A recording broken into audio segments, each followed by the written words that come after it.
Bonsoir, j'espère que vous allez bien et que vous avez pu profiter de la douceur de l'air. Aujourd'hui, on se serait cru au printemps, à Paris en tout cas. J'espère qu'il en était de même dans votre région parce que ça fait vraiment du bien.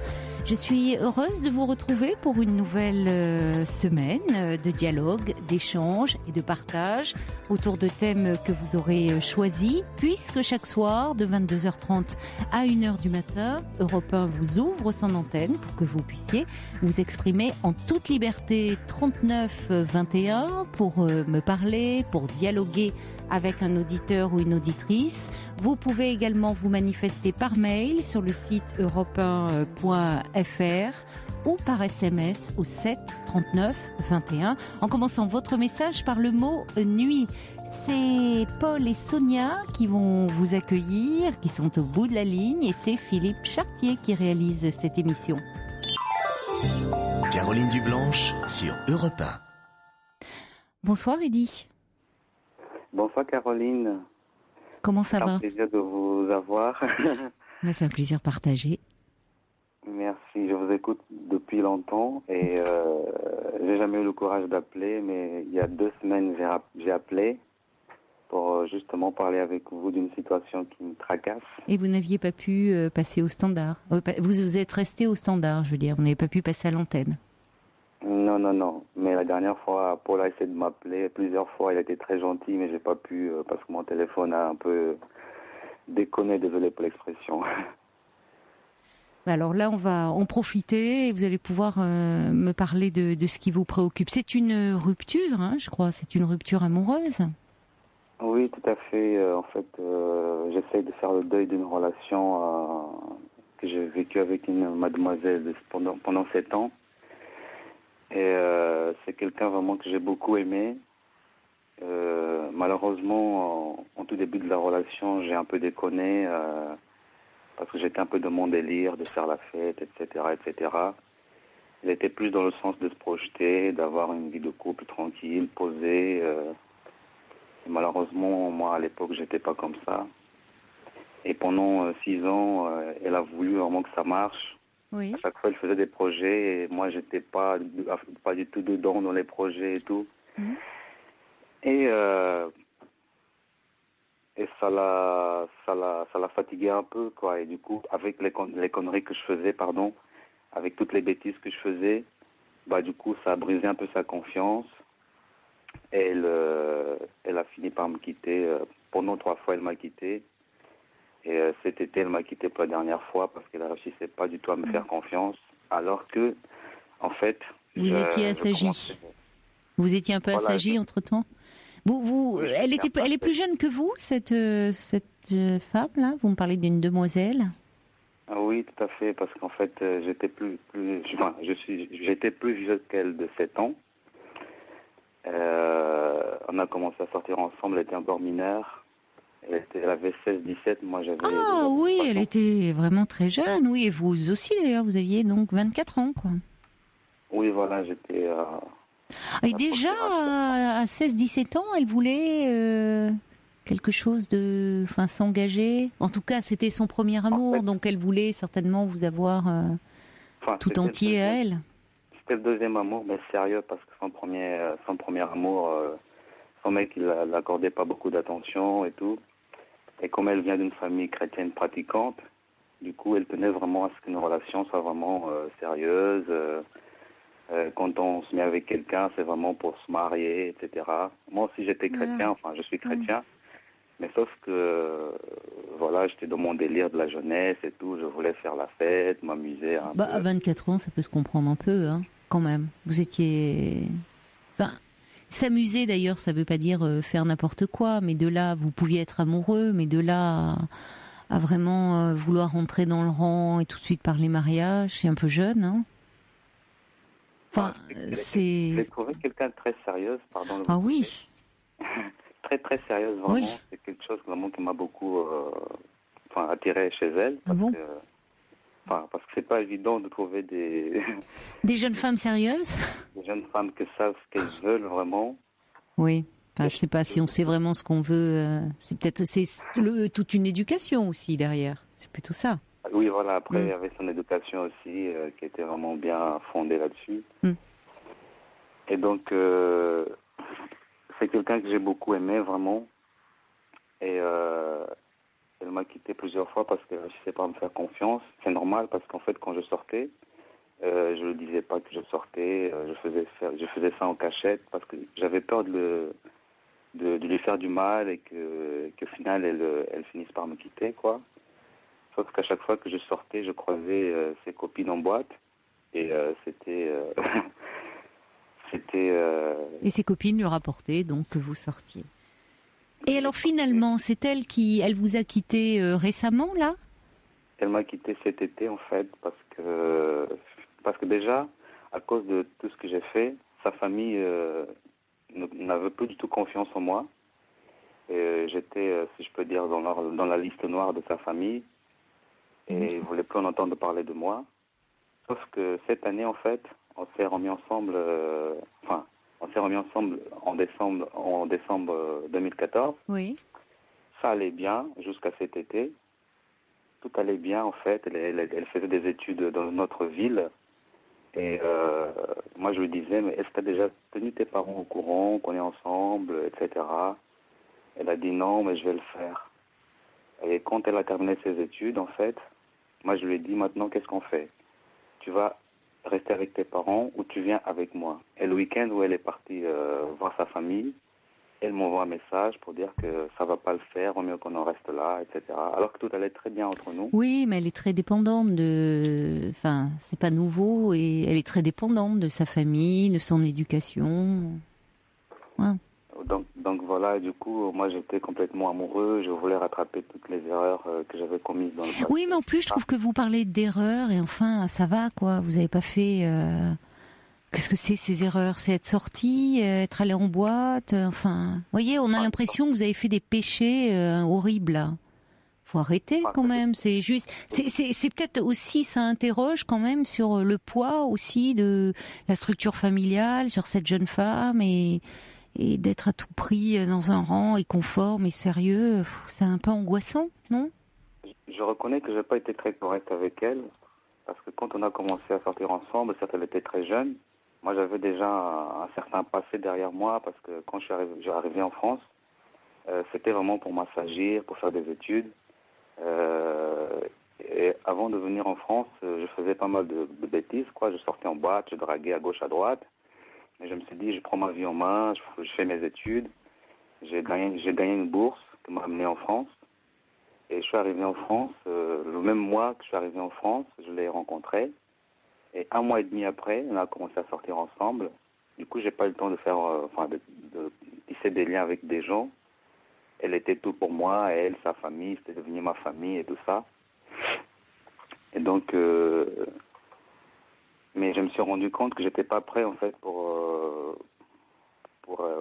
commencer une relation. Oui, mais je trouve que franchement, c'est comme si vous étiez aujourd'hui bourré de remords parce que vous n'avez pas fait ce qu'il fallait faire. Je trouve que vous prenez trop sur vos épaules. Vous étiez, cette jeune fille était quand même dans un cadre familial un peu pesant, pour ne pas dire un peu oppressant. Bon. Où vraiment ce sérieux, enfin c'est une forme de carcan hein, quand même qu'on inculque aussi aux jeunes filles, aux jeunes femmes. Il s'agit pas de là, enfin, comme si, parce que le fait de sortir, un peu sortir ne veut pas dire faire n'importe quoi. Mais là, de toute façon, peut-être qu'elle, d'ailleurs, elle est encore très jeune, parce qu'au fond, elle a, quoi, aujourd'hui, l'âge que vous aviez quand vous l'avez rencontrée, 24 ans, quand vous l'avez connue. Tout à fait, oui. Vous vous rendez compte, à 24 ans, peut-être qu'elle aussi, on peut l'espérer pour elle, hein, qu'elle va un peu s'émanciper de sa famille et pouvoir s'autoriser un peu de liberté. La liberté, ça veut pas dire faire n'importe quoi et se perdre. Mais là, il y avait une route tracée qui était un peu oppressante. Mais bon.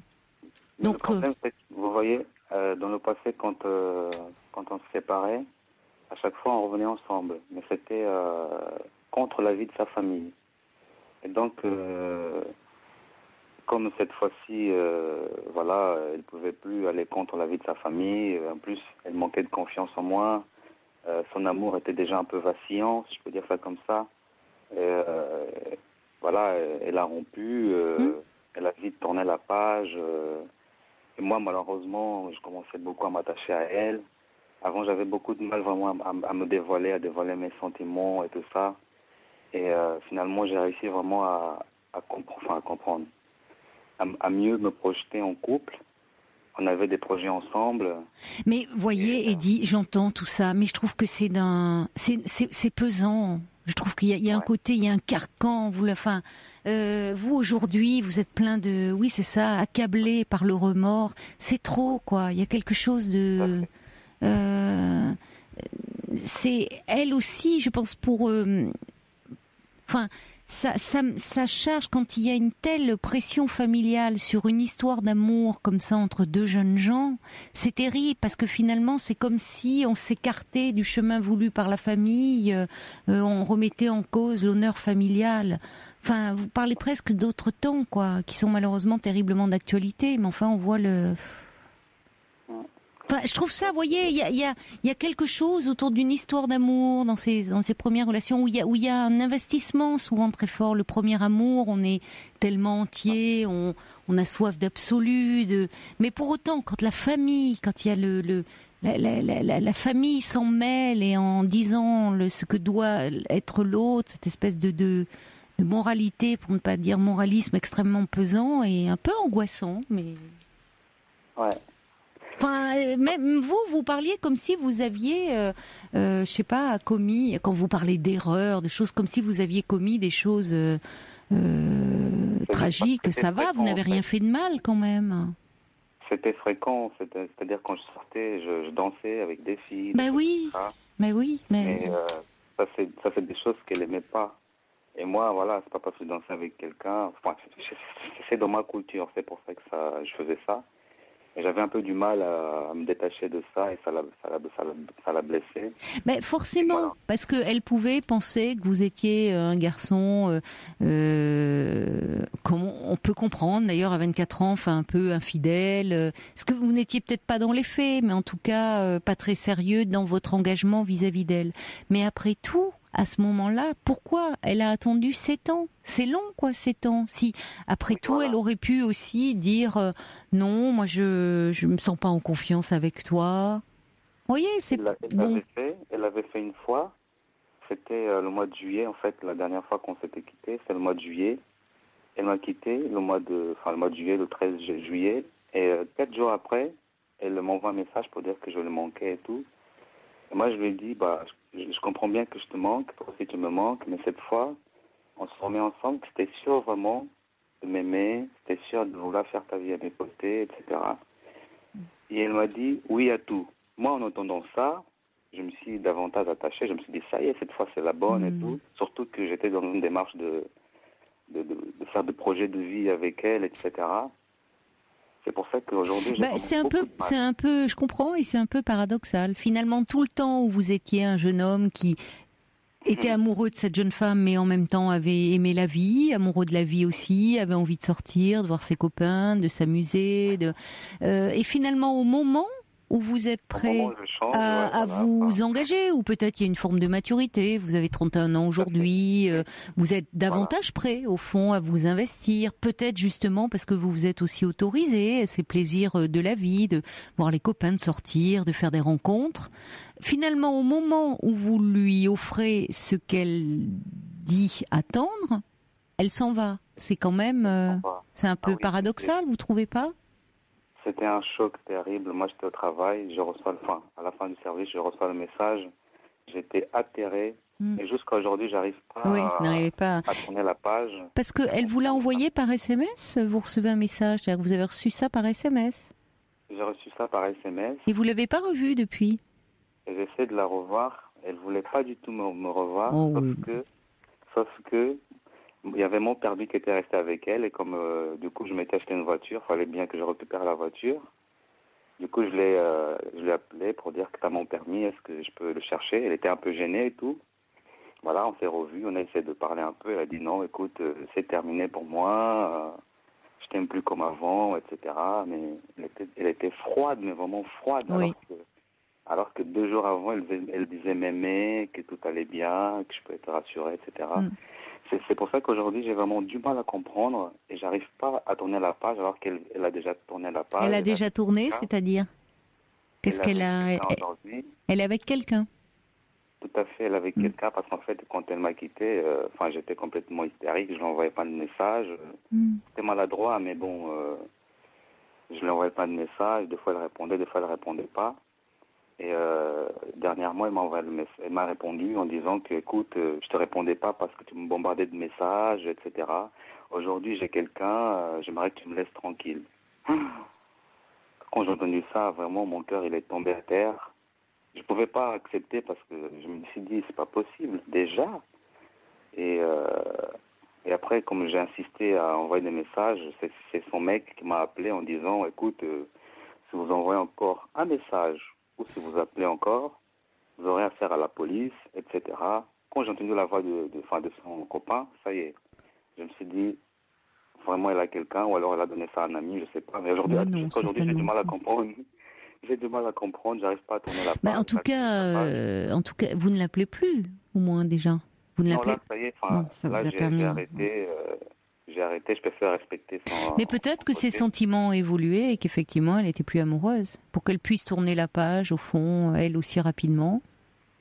Elle était peut-être attachée à vous parce que vous représentiez un premier amour, mais au fond, elle a pu tourner la page. Là où vous avez plus de mal à la tourner, mais parce qu'aussi vous vous sentez responsable de l'histoire, enfin de la fin de l'histoire, alors que au fond, la réalité, elle est peut-être aussi ailleurs. Ça a pu jouer au départ, mais peut-être qu'aussi, il y avait aussi cet aspect-là chez vous qui l'attirait, même si elles sont défendées.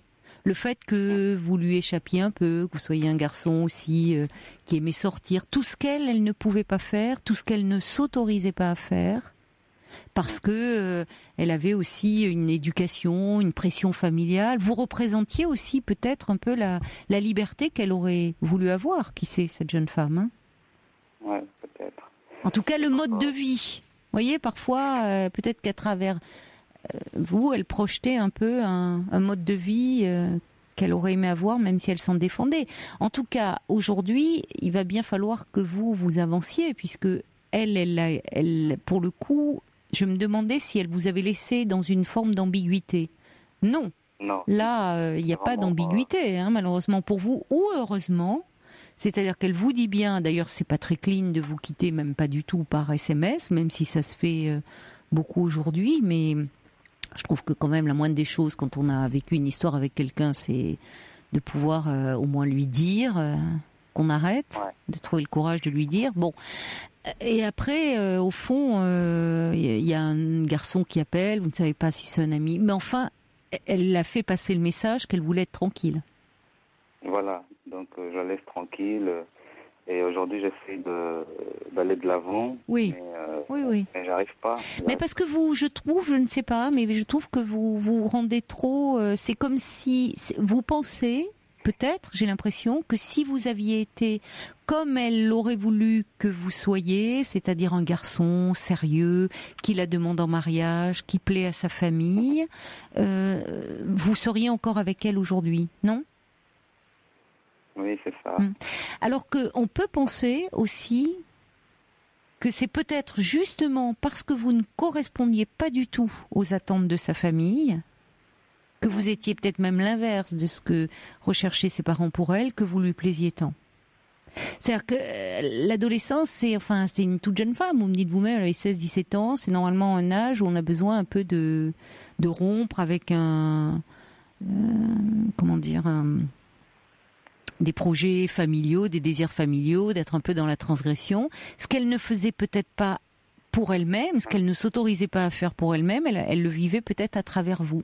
Ce garçon qui, lui, vous autorisiez un peu cette liberté. Oui, et voilà. Vous lui avez... Donc, c'est peut-être plus... Je ne sais pas, mais c'est peut-être plus compliqué que ça. Parce qu'au fond, aujourd'hui, où vous êtes prêt à lui offrir la vie qu'elle demandait à ce moment-là, elle n'en veut plus.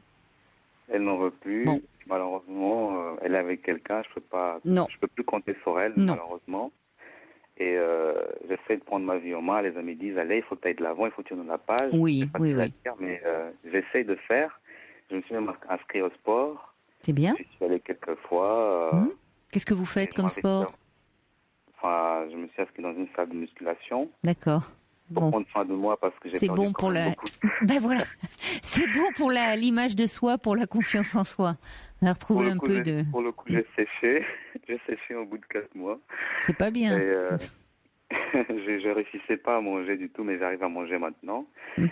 Et j'arrive pas à tourner la page, c'est surtout parce qu'en fait, je travaille dans la restauration. Oui. Je fais du service. Et à chaque fois que je vois des couples ensemble, je pense à elle. Parfois dans la rue, en conduisant, je vois des voitures, la même marque de voiture qu'elle a. C'est comme se recevoir des flèches dans le cœur. C'est très très dur. Mais oui, mais ça fait peu de temps aussi, c'est normal. Il faut l'accepter aussi, Eddie, ça. C'est-à-dire qu'on tourne pas la page non plus comme ça d'une histoire qui quand même a duré 7 ans. C'est pas rien, 7 ans. Et ça ne fait après tout que 3 mois. On n'est que début décembre. Elle vous a quitté en août. C'est dur, c'est très dur. Mais ça, malheureusement, vous n'êtes pas le premier à passer par là. Il n'empêche que quand on est concerné, oui, bien sûr que c'est très dur.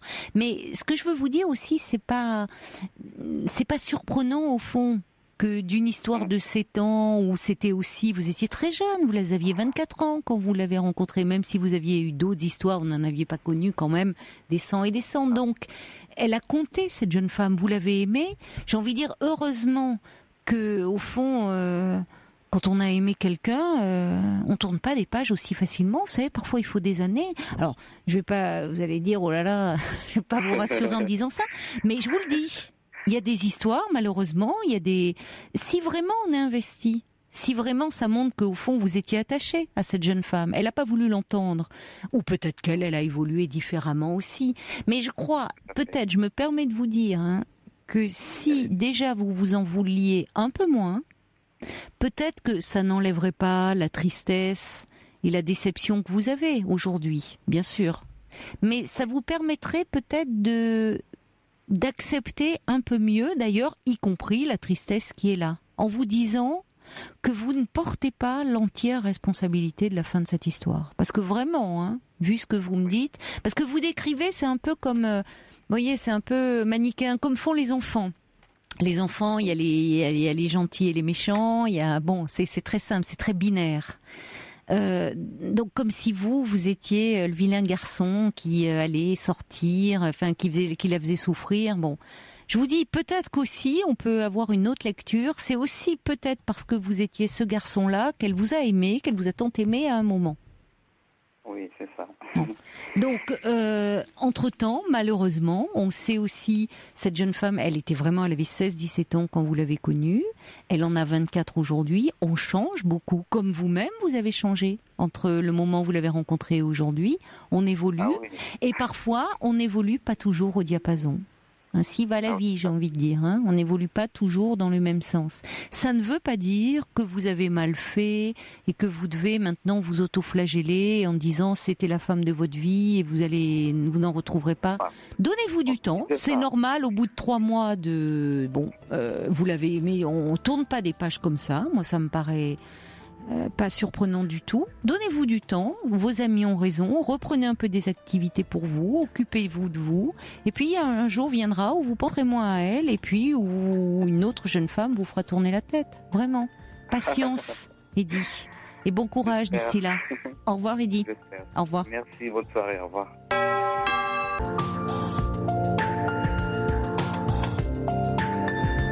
Nous sommes ensemble pour une nouvelle nuit blanche que je vous invite à colorer au gré de vos humeurs, de vos désirs, de vos émotions, de vos états d'âme.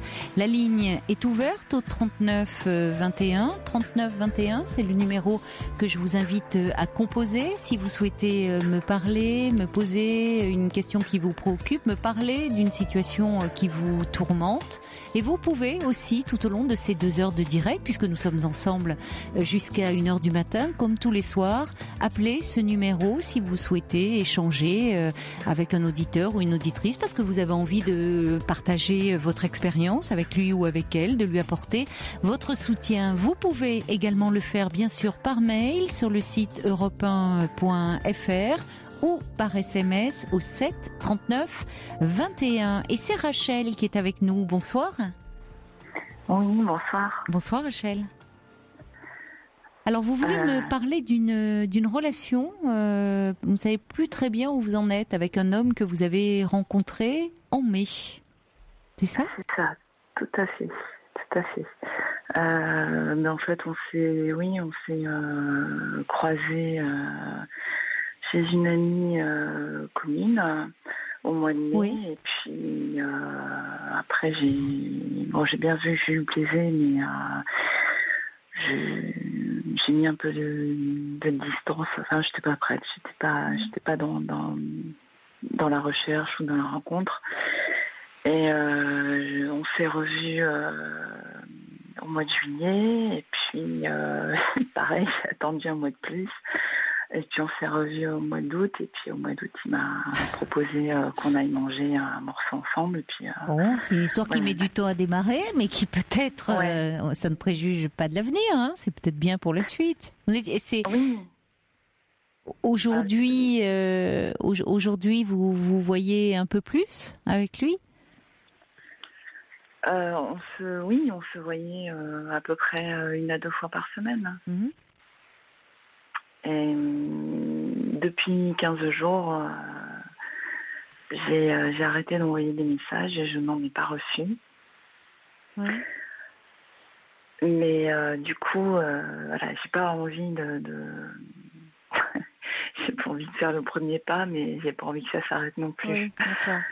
Et pourquoi avez-vous arrêté? Qu'est-ce qui fait que vous avez arrêté subitement de lui envoyer des messages? Il y a quelque chose qui vous a blessé ou déçu? Non, j'ai senti au fur et à mesure que les mois sont passés, j'ai senti un décalage entre ce que je ressentais quand j'étais avec lui et sa façon de faire. Et voilà, je me suis dit, il se moque de moi, quoi. Donc, je me suis dit, je vais arrêter les messages. Pourquoi? Parce que, c'est-à-dire que vous étiez dans l'attente de le revoir, vous aviez plaisir à le revoir et vous trouviez que ces rencontres, il était plus distant ou pas? Alors, pour tout vous dire, ça s'est toujours très bien passé. On est partis un week-end, même tous les deux, au mois de septembre, où ça s'est vraiment super bien passé. Et là, on devait repartir un autre week-end, le week-end des attentats. Oui. Et la veille, je suis passée le voir, parce qu'il a un restaurant, donc je suis passée le voir à son restaurant. Et je l'ai trouvé bizarre. Et quand je suis repartie, je me suis sentie mal. Oui. Et j'ai eu cette sensation assez inexplicable de me dire le week-end ne va pas se passer comme c'est prévu. Ça, vous ne pouviez pas imaginer à quel point, oui. Voilà, c'est ça. Et effectivement, le lendemain matin, il m'a envoyé un texto et il m'a dit, parce qu'il est, lui, il est de Paris, il a grandi vraiment à Paris, donc il a plein d'amis encore là-bas. Et le matin, il m'a envoyé un texto en me disant, j'ai un ami qui était rue de Charonne, qui vient de m'appeler.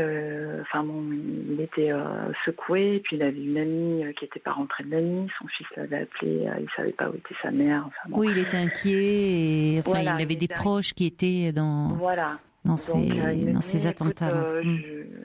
Je me sens pas. Est-ce qu'on pourrait remettre ce week-end à plus tard? Donc oui. Moi, je lui dis, écoute, si tu le sens pas, bien sûr. Vous n'êtes pas à Paris, hein, c'est ça? Non, moi je suis en Gironde. Oui, lui n'avait plus le cœur, la tête à ça. Il était trop préoccupé déjà de savoir si ceux qu'il connaissait allaient bien. Oui, c'est ce qu'il m'a dit, c'est ce que j'ai cru en tout cas. Et donc, on a annulé. Et puis... Il n'y a pas eu de week-end depuis? Vous n'êtes pas reparti en week-end depuis? Non, il m'a dit, mais t'inquiète pas, de toute façon, c'est partie remise. Et... Vous vous êtes parlé depuis? Oui, on s'est parlé depuis. Parce que vous me dites 15 jours, ça correspond un peu à la période. Et là, comment vous l'avez trouvé quand vous vous êtes parlé? Il avait eu des nouvelles rassurantes de proches? Il m'en a pas reparlé. Bon, donc on peut penser que c'est qu'il avait été rassuré, sinon il vous en aurait parlé. C'est-à-dire qu'en fait, le soir même, je lui ai envoyé... je suis peintre et je dessine aussi, et je peins aussi en dehors de mon métier. Oui. Et ça m'a tellement touchée, ces attentats, que j'avais fait un dessin, j'avais fait un œil que j'avais mis sur Facebook et je l'ai envoyé à tous les gens que je connaissais avec un petit mot. Et il faisait partie de ces gens-là et j'ai pas eu de réponse. Et donc le dimanche non plus, j'ai pas eu de message. Et le lundi, je lui ai quand même envoyé un texto en me disant ça va. Et j'ai pas eu de réponse non plus. Et j'ai eu une réponse que le mardi soir, à 11h passées, où il me dit par texto j'avais pas vu ton message, excuse-moi, mais sinon à part ça, toi ça va? Donc déjà j'ai trouvé ça très très curieux, pour pas dire autre chose. Un peu désinvolte, oui. Ouais, je me suis dit là c'est pas possible, il se moque de moi. Donc j'ai pas répondu le soir. J'ai répondu que le lendemain matin et je lui dis oui, je vais bien, oui, et toi? Et puis il a fait comme si, et puis la fin de la semaine est passée où il m'a envoyé 2-3 textos par jour, et puis pendant cette semaine-là, moi j'ai été malade. J'ai fait en fait le samedi soir qui a suivi les attentats, j'ai fait des crises d'épilepsie. Je pense que ça m'avait vraiment retourné. Oui, ça peut jouer, oui, bien sûr, malheureusement, surtout dans cette maladie, les chocs comme ça, oui.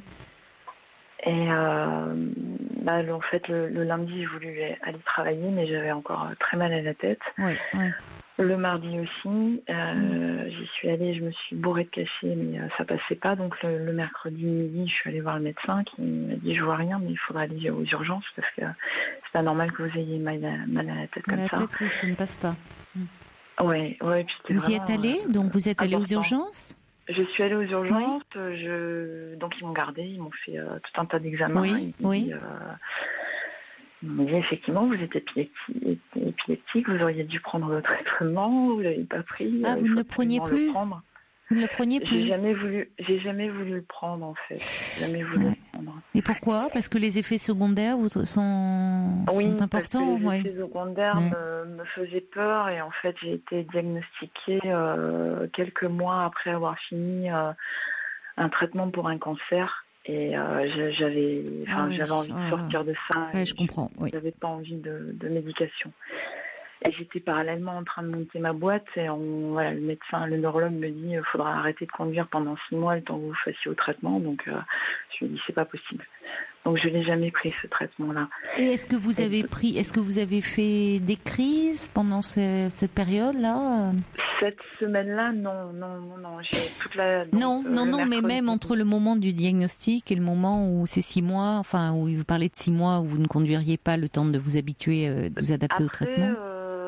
Disons que ça c'était il y a 6 ans. Après j'avais fait à peu près une crise par an. Et depuis 2 ans et demi, j'en faisais plus. Bon. Donc ça, c'est peut-être des éléments à fournir au neurologue parce qu'il pourrait peut-être vous donner quelque chose de plus léger, au fond. Vous voyez, même un traitement, mais avec quand même pas aussi lourd, pas aussi dosé. Parce que vous connaissez le rythme de vos crises. En lui en parlant, ça éviterait peut-être quand même des crises massives comme celle que vous avez eue là. Oui. Je sais pas, à l'hôpital, ils ont dû vous en parler. Oui, à l'hôpital, ils voulaient me garder. Donc j'y suis rentrée le mercredi. Je suis sortie le vendredi parce que j'ai dit que de toute façon, s'ils ne me laissaient pas sortir, je sortirais. Donc ils m'ont dit, écoutez, ok, on vous laisse sortir, mais on vous donne l'ordonnance pour le traitement. Il faut absolument prendre le traitement. Chose que j'ai pas encore faite.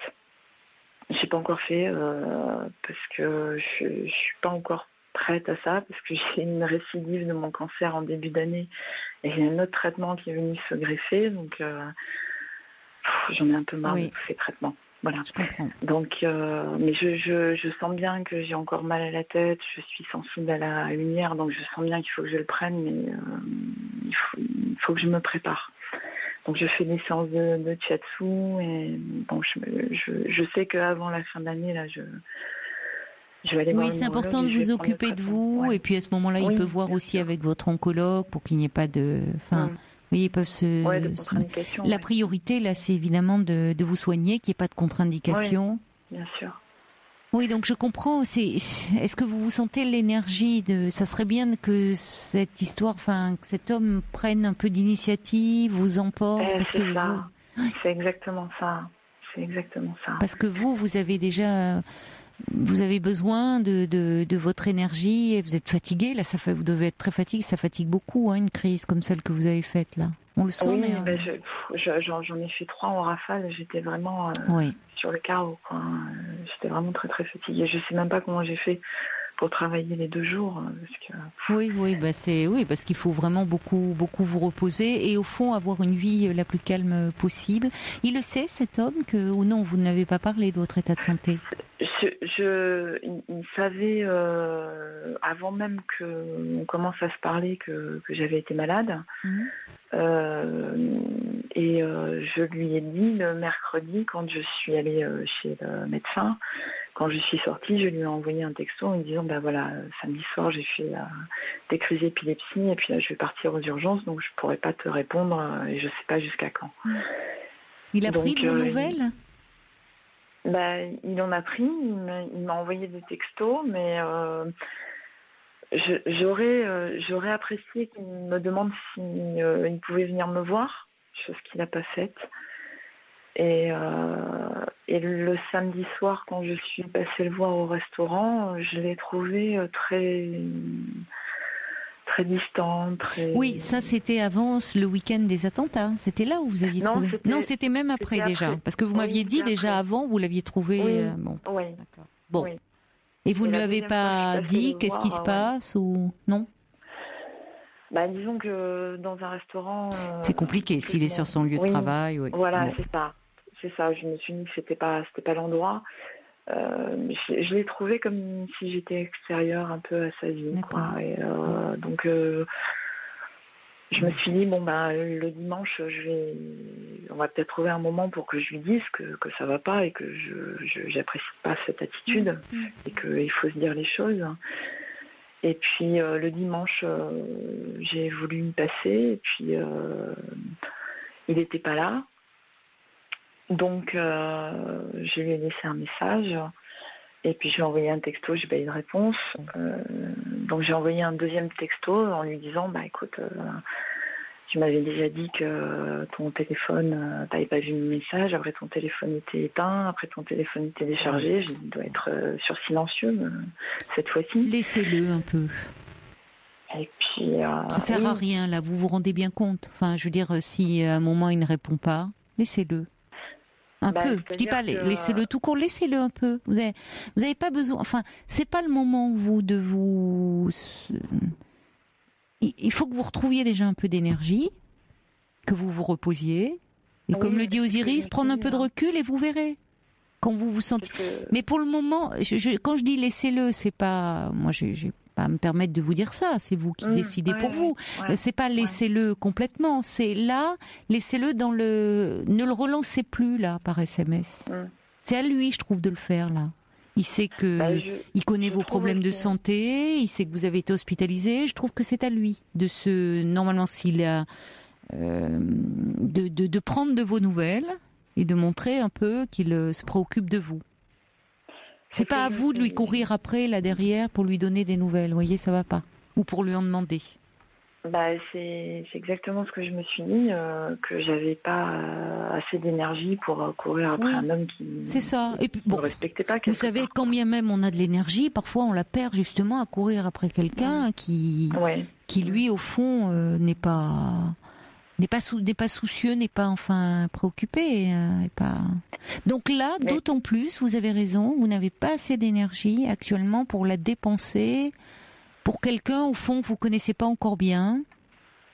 Non, mais bon, par contre, ça tourne un petit peu dans ma tête parce que la semaine dernière, il y a une amie qui l'a vu en faisant ses courses et qui lui a demandé comment il allait. Oui. Il lui a dit ça va pas du tout, j'en ai marre de tout, j'ai envie de tout plaquer, Je suis trop amoureux, faut que je l'appelle. Sauf qu'il m'a pas appelé. Oui. Oui, mais c'est un peu incohérent son discours. Bah oui. Parce que, enfin, en tout cas, il y a une incohérence entre déjà un peu, j'en ai marre de tout, je vais tout plaquer, je suis trop amoureux. Pourquoi, quel rapport? Enfin, qu'est-ce qu'il veut plaquer au fond? Ben,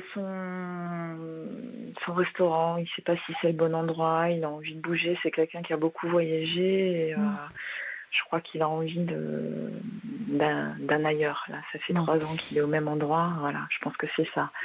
Oui, mais alors écoutez, justement, si c'est quelqu'un qui est en plein questionnement, est-ce que pour vous, vous verrez bien, mais déjà il y a un peu entre ce qu'il dit là, votre ami, il faut que je l'appelle, je suis trop amoureux, et vous, au fond, vous me parlez d'une certaine distance que vous ressentez, donc il y a un peu un décalage en tout cas. Peut-être parce qu'il ne va pas bien. Hein. Moi, je vous crois et c'est possible qu'il n'aille pas bien. En plus, avec ces événements tragiques, il est dans la restauration, il est à Paris, il avait des amis qui étaient... il a eu peur pour certains de ses amis. Enfin, et puis je crois qu'on est nombreux à se poser la question par moment d'avoir envie d'un ailleurs, d'avoir envie peut-être que les choses changent, ou de se poser des questions sur sa vie, sur le sens de sa vie. Bien sûr, dans des moments comme ça de crise et de tension.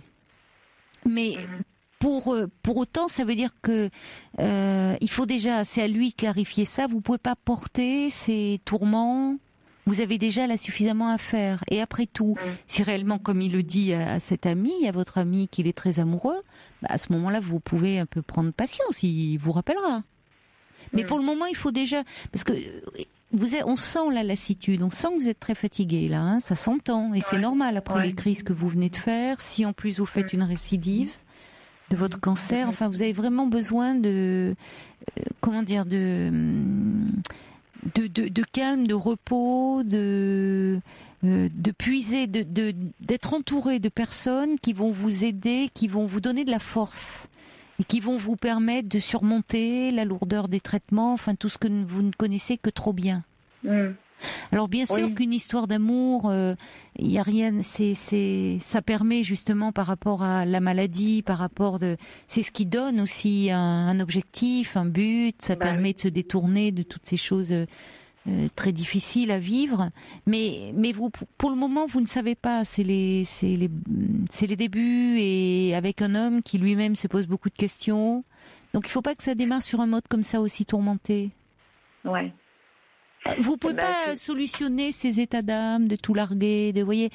Vous auriez surtout besoin de quelqu'un un peu sur qui vous pourriez vous appuyer, quoi, et qui prenne un peu soin de vous. Bon. Oui, c'est sûr. C'est ce que dit Flo, vous devez... Oui, j'ai beaucoup de messages pour vous, et Flo résume un peu l'état d'esprit général, je dirais, des auditeurs, là, en disant que vous devez penser en priorité à vous, à votre santé, et que pour le moment c'est secondaire, même si on peut comprendre que c'est pas secondaire pour vous, parce que c'est peut-être la perspective d'une histoire, mais... Je suis bien en train de me rendre compte que j'ai des sentiments, oui. Oui, mais avec un homme c'est comme le dit Kamel, vous êtes dans une position de fragilité, donc forcément on demande, et là aussi il dit la priorité c'est de prendre soin de vous, et j'espère que vous êtes entouré un peu là où vous êtes, ou d'amis, de famille, de personnes qui peuvent vous transmettre de la force, de l'énergie. Oui, je suis entourée de ma mère, j'ai plus mon père, mais oui, votre mère est là. Oui, ma mère est là, elle est très inquiète, mais elle est là. J'ai des amis, j'ai des copines adorables qui me disent ce que vous me dites, mais donc je tiens bon, j'appelle pas. Mais... Oui, moi je pense pas là. Non, ne le relancez pas là. Je trouve, enfin, je pense. C'est ce que disent vos amis, ça serait à lui de prendre de vos nouvelles. Il aurait pu ne pas savoir, ne pas connaître votre état de santé. Vous me dites qu'il le connaît, il sait que vous avez été hospitalisé. Je trouve vraiment, il dit qu'il est trop amoureux. C'est pas d'être trop amoureux, c'est dire d'être amoureux, et en tout cas d'être... Oui, enfin, la peur, elle a bon dos. C'est vous qui pourriez avoir peur, vous voyez, là. La peur, elle est plutôt de votre côté, que c'est facile. Enfin, il y a un moment des priorités. Moi, j'ai pas peur. Tant mieux. Mais je veux dire, c'est un peu même indécent, je trouve, son côté. Oh là là. Vous voyez, il y a un moment, il y a des priorités, quoi, dans la vie. Ouais. Donc avoir des états d'âme et professionnels et autres, c'est une chose, et ça peut arriver. Je minimise pas ça, c'est-à-dire de dire qu'est-ce qu'on va faire de sa vie. Mais à un moment, quand la maladie est là, quand vous voyez, il y a un peu des priorités. Dire le sens de sa vie, c'est déjà de lutter pour être en vie. Oui, non, mais vous avez raison. Enfin, en tout cas, je pense qu'en ce moment, ça serait pas productif. Je trouve que c'est un peu angoissant de vous laisser dans le vide. Vous voyez, vous vous dites alors, t'as pas vu mes messages, le portable il est sur silencieux.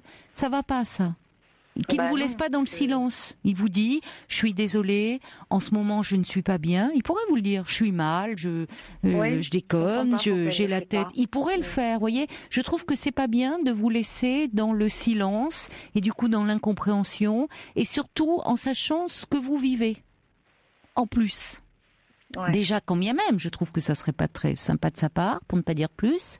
Mais en plus, en sachant dans l'état où vous êtes, écoutez, ces états d'âme, vous voyez, ça va. Ouais.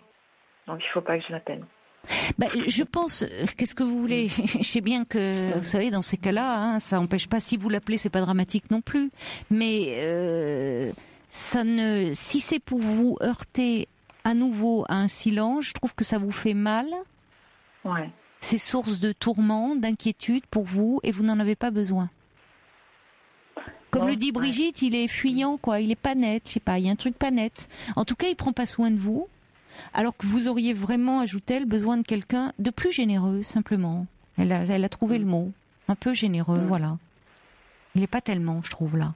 Alors, d'autant plus s'il va mal, s'il sait pas où il en est, s'il est écoutez, à ce moment-là, mais qu'il le dise, et puis qu'il vous laisse tranquille. Je pense que il est resté avec quelqu'un pendant 10 ans et ça s'est pas bien terminé. Écoutez, oui. Et je pense qu'il a envie de reconstruire quelque chose, mais qu'il a trouvé... alors qu'il le montre et qu'il tergiverse pas pendant 15 ans, quoi. Ouais. Excusez-moi, je suis un peu dure, mais je trouve que c'est un peu indécent. Je le ressens comme ça. À un moment, par rapport à ce que vous traversez, aux questions que vous avez quand même essentielles à traverser, on sait quand même la lourdeur des traitements pour cette maladie. Voyez le côté, j'ai du mal, oui, est-ce que je m'engage ou je m'engage pas? Bon, ça va, oui, ce sont des questions, mais enfin, il y a un moment qui vous les pose pas à vous, en tout cas. Qu'il aille parler à quelqu'un et puis qu'il clarifie et puis qu'il soit un peu plus clair avec vous. Vous pouvez pas porter ça en plus, je trouve. Vous voyez, c'est-à-dire que comme le dit Brigitte, rien ne justifie une attitude floue, elle dit quasi maltraitante. En tout cas, je trouve, je dirais pas un peu rejetante. C'est ça qui est difficile. C'est pour ça que quand vous me dites je devrais pas, il vaudrait mieux pas que je rappelle, vous ferez bien ce que vous voudrez. Je vous me demandez, vous le savez au fond. Je trouve que c'est le risque. Vous prenez le risque d'être confronté à un rejet. C'est toujours très pénible. De sentir le rejet de l'autre, et puis d'autant plus, à un moment comme celui que vous vivez, vous avez surtout besoin d'être entouré d'amour et de gens généreux, je reprends le mot de Brigitte. C'est ça la priorité pour le moment. Donc n'allez pas au-devant de ce qui vous fait mal. Peut-être qu'il vous rappellera, j'espère pour vous, vous semblez y tenir, mais protégez-vous, vous. C'est important vraiment de vous protéger, protégez-vous d'attitudes qui peuvent vous faire du mal. D'accord ? Ouais. Et soignez-vous bien. Reposez-vous en attendant, Rachel. Je vous rappellerai pour tenir avec plaisir, je serai heureuse d'avoir de vos nouvelles. Oui, avec plaisir. Soignez-vous bien en tout cas. Au revoir Rachel, à bientôt. Pour votre accueil. Au revoir. Merci, au revoir. Que nous ferons. Francis Cabrel, à chaque amour que nous ferons. Elle vous plaît beaucoup cette chanson, c'est vrai qu'elle est... C'est vrai qu'elle est vraiment magnifique. Brigitte est émue par le fait qu'il avait commencé avec Petite Marie, cette merveilleuse chanson pour sa femme, et tant d'années après, dit Brigitte, toujours des chansons d'amour aussi belles pour elle. C'est vrai que c'est émouvant, un amour qui résiste comme ça au temps. Des messages aussi pour Rachel de Lily qui dit vraiment cet homme en tout cas est pas très élégant. Prenez soin de vous surtout. C'est ce que dit David également, qu'il est important vraiment que vous preniez soin de vous en ce moment. Et que lui est quand même beaucoup trop désinvolte pour le moment.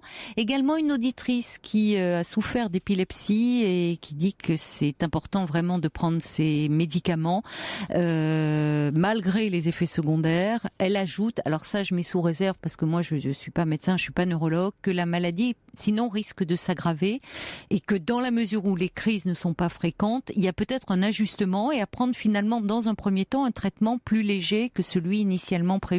Et ça vaut vraiment la peine de refaire le point avec votre neurologue. On va accueillir maintenant Daniel. Bonsoir. Bonsoir. Bonsoir Daniel. Caroline, ça me fait plaisir de vous entendre. Oui. Je vous entends tous les soirs, mais bon. De me parler. Mais voilà. Moi aussi, ça me fait plaisir. Alors, voilà, donc vous savez un petit peu, je voulais vous parler d'une histoire d'animaux et d'hommes, on va dire comme cela. Oui.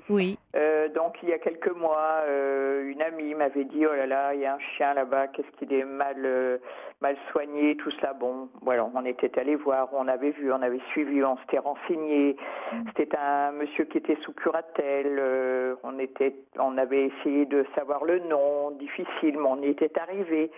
On envoyait des mails, il ne répondait pas. Et puis après, je me suis dit, bon d'accord, on s'occupe du chien. Bon, il y en avait un autre aussi, pareil à l'intérieur, on ne savait pas bien, mais bon, après on s'en est aperçu. Et puis je disais, oui, il y a les chiens, et puis ce monsieur, comment est-il et tout cela, il est peut-être dans le même état, enfin bon, voilà. Donc une fois, une dame est arrivée à rentrer, et elle m'a dit, oh là là, c'est vraiment le dénuement extrême, enfin bon, très maigre, ne mangeant certainement pas, buvant un peu, pensant à donner à manger au chien quand il... voilà. Donc, oui, lui-même n'arrivait pas à prenait pas bien soin de lui, donc c'est pareil avec son chien. Il était un peu limite, il s'exprimait mal, il avait du mal à bouger. Enfin bon, franchement, il avait une 50aine d'années. C'était très triste. Et, j'avais demandé un peu à l'association des Amis des Bêtes. La personne était venue, elle m'a dit aucun problème, tout va bien. Pourtant, c'est une personne qui est pas mal, qui s'occupe bien du refuge, mais bon, voilà. Après, nous avons vu un peu avec les voisins. Toujours pareil, tout le monde se met sous son parapluie. Ne veut pas, mais qu'est-ce que vous venez vous occuper de tout cela? Ce ne sont pas vos affaires. Bon, bref. On envoyait donc des mails au curateur qui ne répondaient pas. On allait donner un peu à manger aux chiens. Bon. Et puis ce matin, j'en ai eu marre. J'ai dit bon, allez hop, je vais aller au CCAS, pour les affaires sociales, qui m'a renvoyé à la TMP pour les histoires de curatelle. On m'a dit que c'était un mandataire privé qui s'en occupait.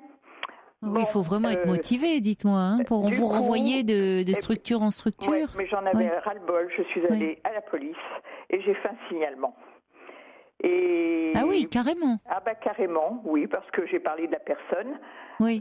Avant vous étiez inquiet aussi bien pour ce monsieur que pour l'animal, finalement. J'ai mis le monsieur en avant parce que je pense qu'il en avait bien besoin. Oui. Moi, je trouve que c'est malheureux que les associations, je ne vais pas nommer l'association qui l'avait placé là, dans cette petite maisonnette de passage à niveau, mais il n'était pas capable de subvenir à ses besoins et tout. Je pense qu'il avait très peu, il n'arrivait plus à s'occuper de lui, quoi.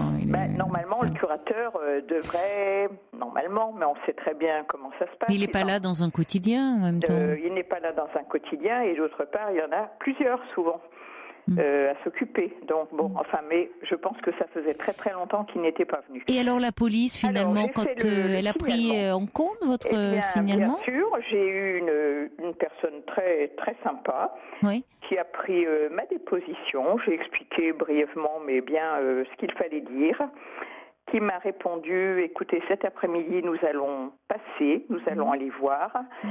Nous allons avant téléphoner au curateur. Alors, je lui ai dit, écoutez, je préférais que vous passiez avant voir ce monsieur et après téléphoner au curateur. Parce que je dis, s'il voit que c'est la police qui l'appelle, il va peut-être aller voir par là ce qui se passe. Et bon.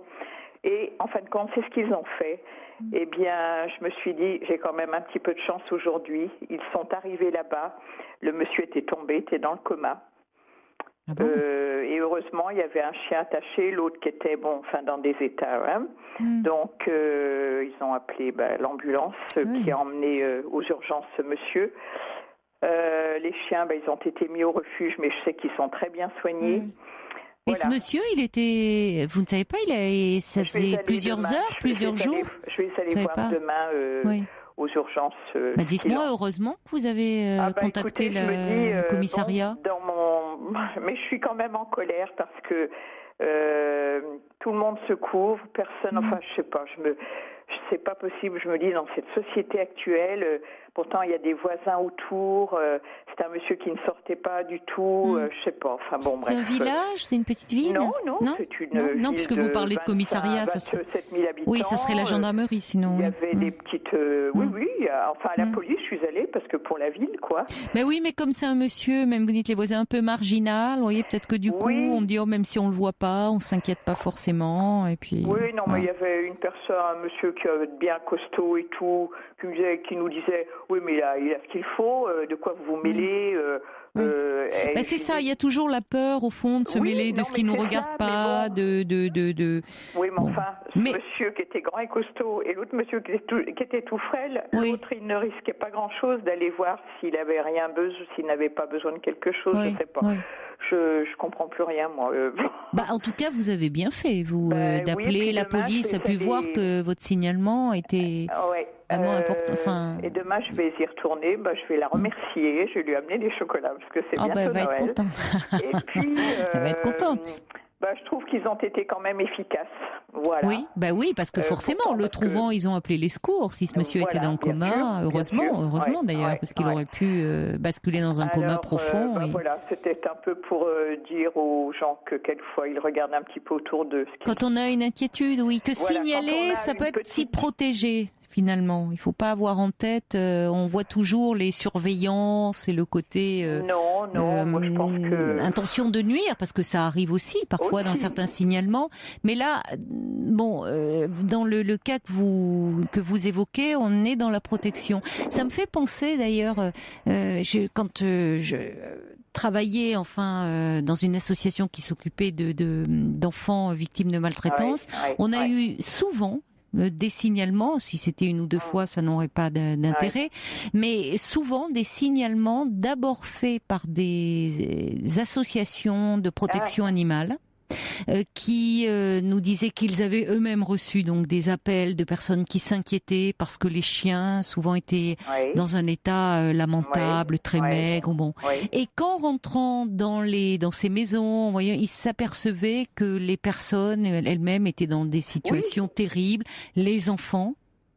Et donc souvent on a eu comme ça des appels où eux avaient pris en charge les animaux et nous, l'association de son côté intervenait autour avec les enfants parce qu'ils étaient un peu logés à la même enseigne. En fait, il y avait un état de dénuement total ou de mauvais traitements souvent. Oui, tout à fait. Donc vous avez raison, c'est-à-dire protéger, il faut pas signaler, ça peut être aussi protégé parce que on peut comprendre aussi les scrupules qu'il y a de dire oh là là, je vais me mêler de choses, peut-être que je vais déclencher des choses terribles, et qu'il y a malheureusement, on le sait, des gens aussi, il y a dans les signalements, il y a une proportion pas négligeable, malheureusement, de signalements qui sont faits dans une intention de nuire. Il faut le dire, c'est comme ça. Ça existe aussi. Mais bon, on va laisser ça de côté et voir effectivement l'aspect de dire parfois se préoccuper, c'est aussi je pense prendre que soin. Pour les enfants aussi, moi, une ou deux fois, j'ai fait des signalements qui en valaient la peine, mon Dieu. Et alors je dis des enfants et puis les animaux, vous le savez, ils ne parlent pas, eux, ils peuvent avoir des mauvais traitements et tout, mais les pauvres, voilà quoi. Alors, c'est toujours les plus vulnérables, les enfants, les animaux, les personnes âgées ou les personnes handicapées. Les personnes âgées aussi, exactement. Personnes âgées, personnes handicapées. Et voilà. C'était une vous avez bien fait. Comme cela, une petite histoire, non, une petite histoire humaine, comme vous dites, Voilà. une histoire où on parle d'humains et d'animaux et où finalement vous avez fait en sorte que chacun soit, que ce monsieur, on espère, va se remettre. Je sais pas, je vais aller voir, mais je suis un peu quand même en colère parce que je me dis, oui. Il y a quand même. Vous pourrez le dire, et certainement que la police, puisqu'ils sont intervenus et que cette policière vous proposait de contacter, le curateur, ils l'auront certainement fait. Puis de toute façon, il sera au courant. Ils l'ont fait, oui, parce que justement, je l'ai su par une personne qui le connaît. Enfin bon, bref. Et demain, je vais quand même aller voir. Je vais quand même voir. Mais comme le dit Fon, c'est notre devoir aussi d'agir ainsi dans la mesure, d'un véritable danger, évidemment. Il ne s'agit pas d'aller se mêler de, je sais pas comment la clôture est mise ou je ne sais quoi. Non, mais c'est bizarre parce que lorsque l'on fait cela, on a l'impression que qu'on est un petit peu tordu ou qu'on est, je sais pas, enfin bon. La preuve que non, puisque regardez, cette policière a pris en compte. Il n'y a que la police qui a vraiment pris bien le signalement et puis c'est-à-dire qu'eux, ils ont la possibilité d'agir vite, alors que quand vous passez par des services d'action communale, vous voyez, c'est plus lent pour activer les choses. Ils n'ont pas les mêmes. En tout cas, ils agissent aussi, mais différemment. Oui, c'est-à-dire que la police a d'autres méthodes. Eux, ils peuvent se déplacer et y aller immédiatement. Voilà, exactement. Vous avez bien fait, Daniel. Donc voilà, j'écoute Europe numéro 1 depuis plus de 50 ans et vous, ça fait de nombreuses années aussi. Ça fait pas, il y a 50 ans, j'étais pas là, pas encore. Non, mais Europe numéro 1. Je sais, oui. Mais vous, depuis quelques années. Ça fait 16 ans maintenant, je suis là déjà. Oh là là. Merci beaucoup, en tout cas, de votre fidélité, de votre grande fidélité, alors vraiment, à cette belle maison. Oui, c'est super, cette radio, j'adore.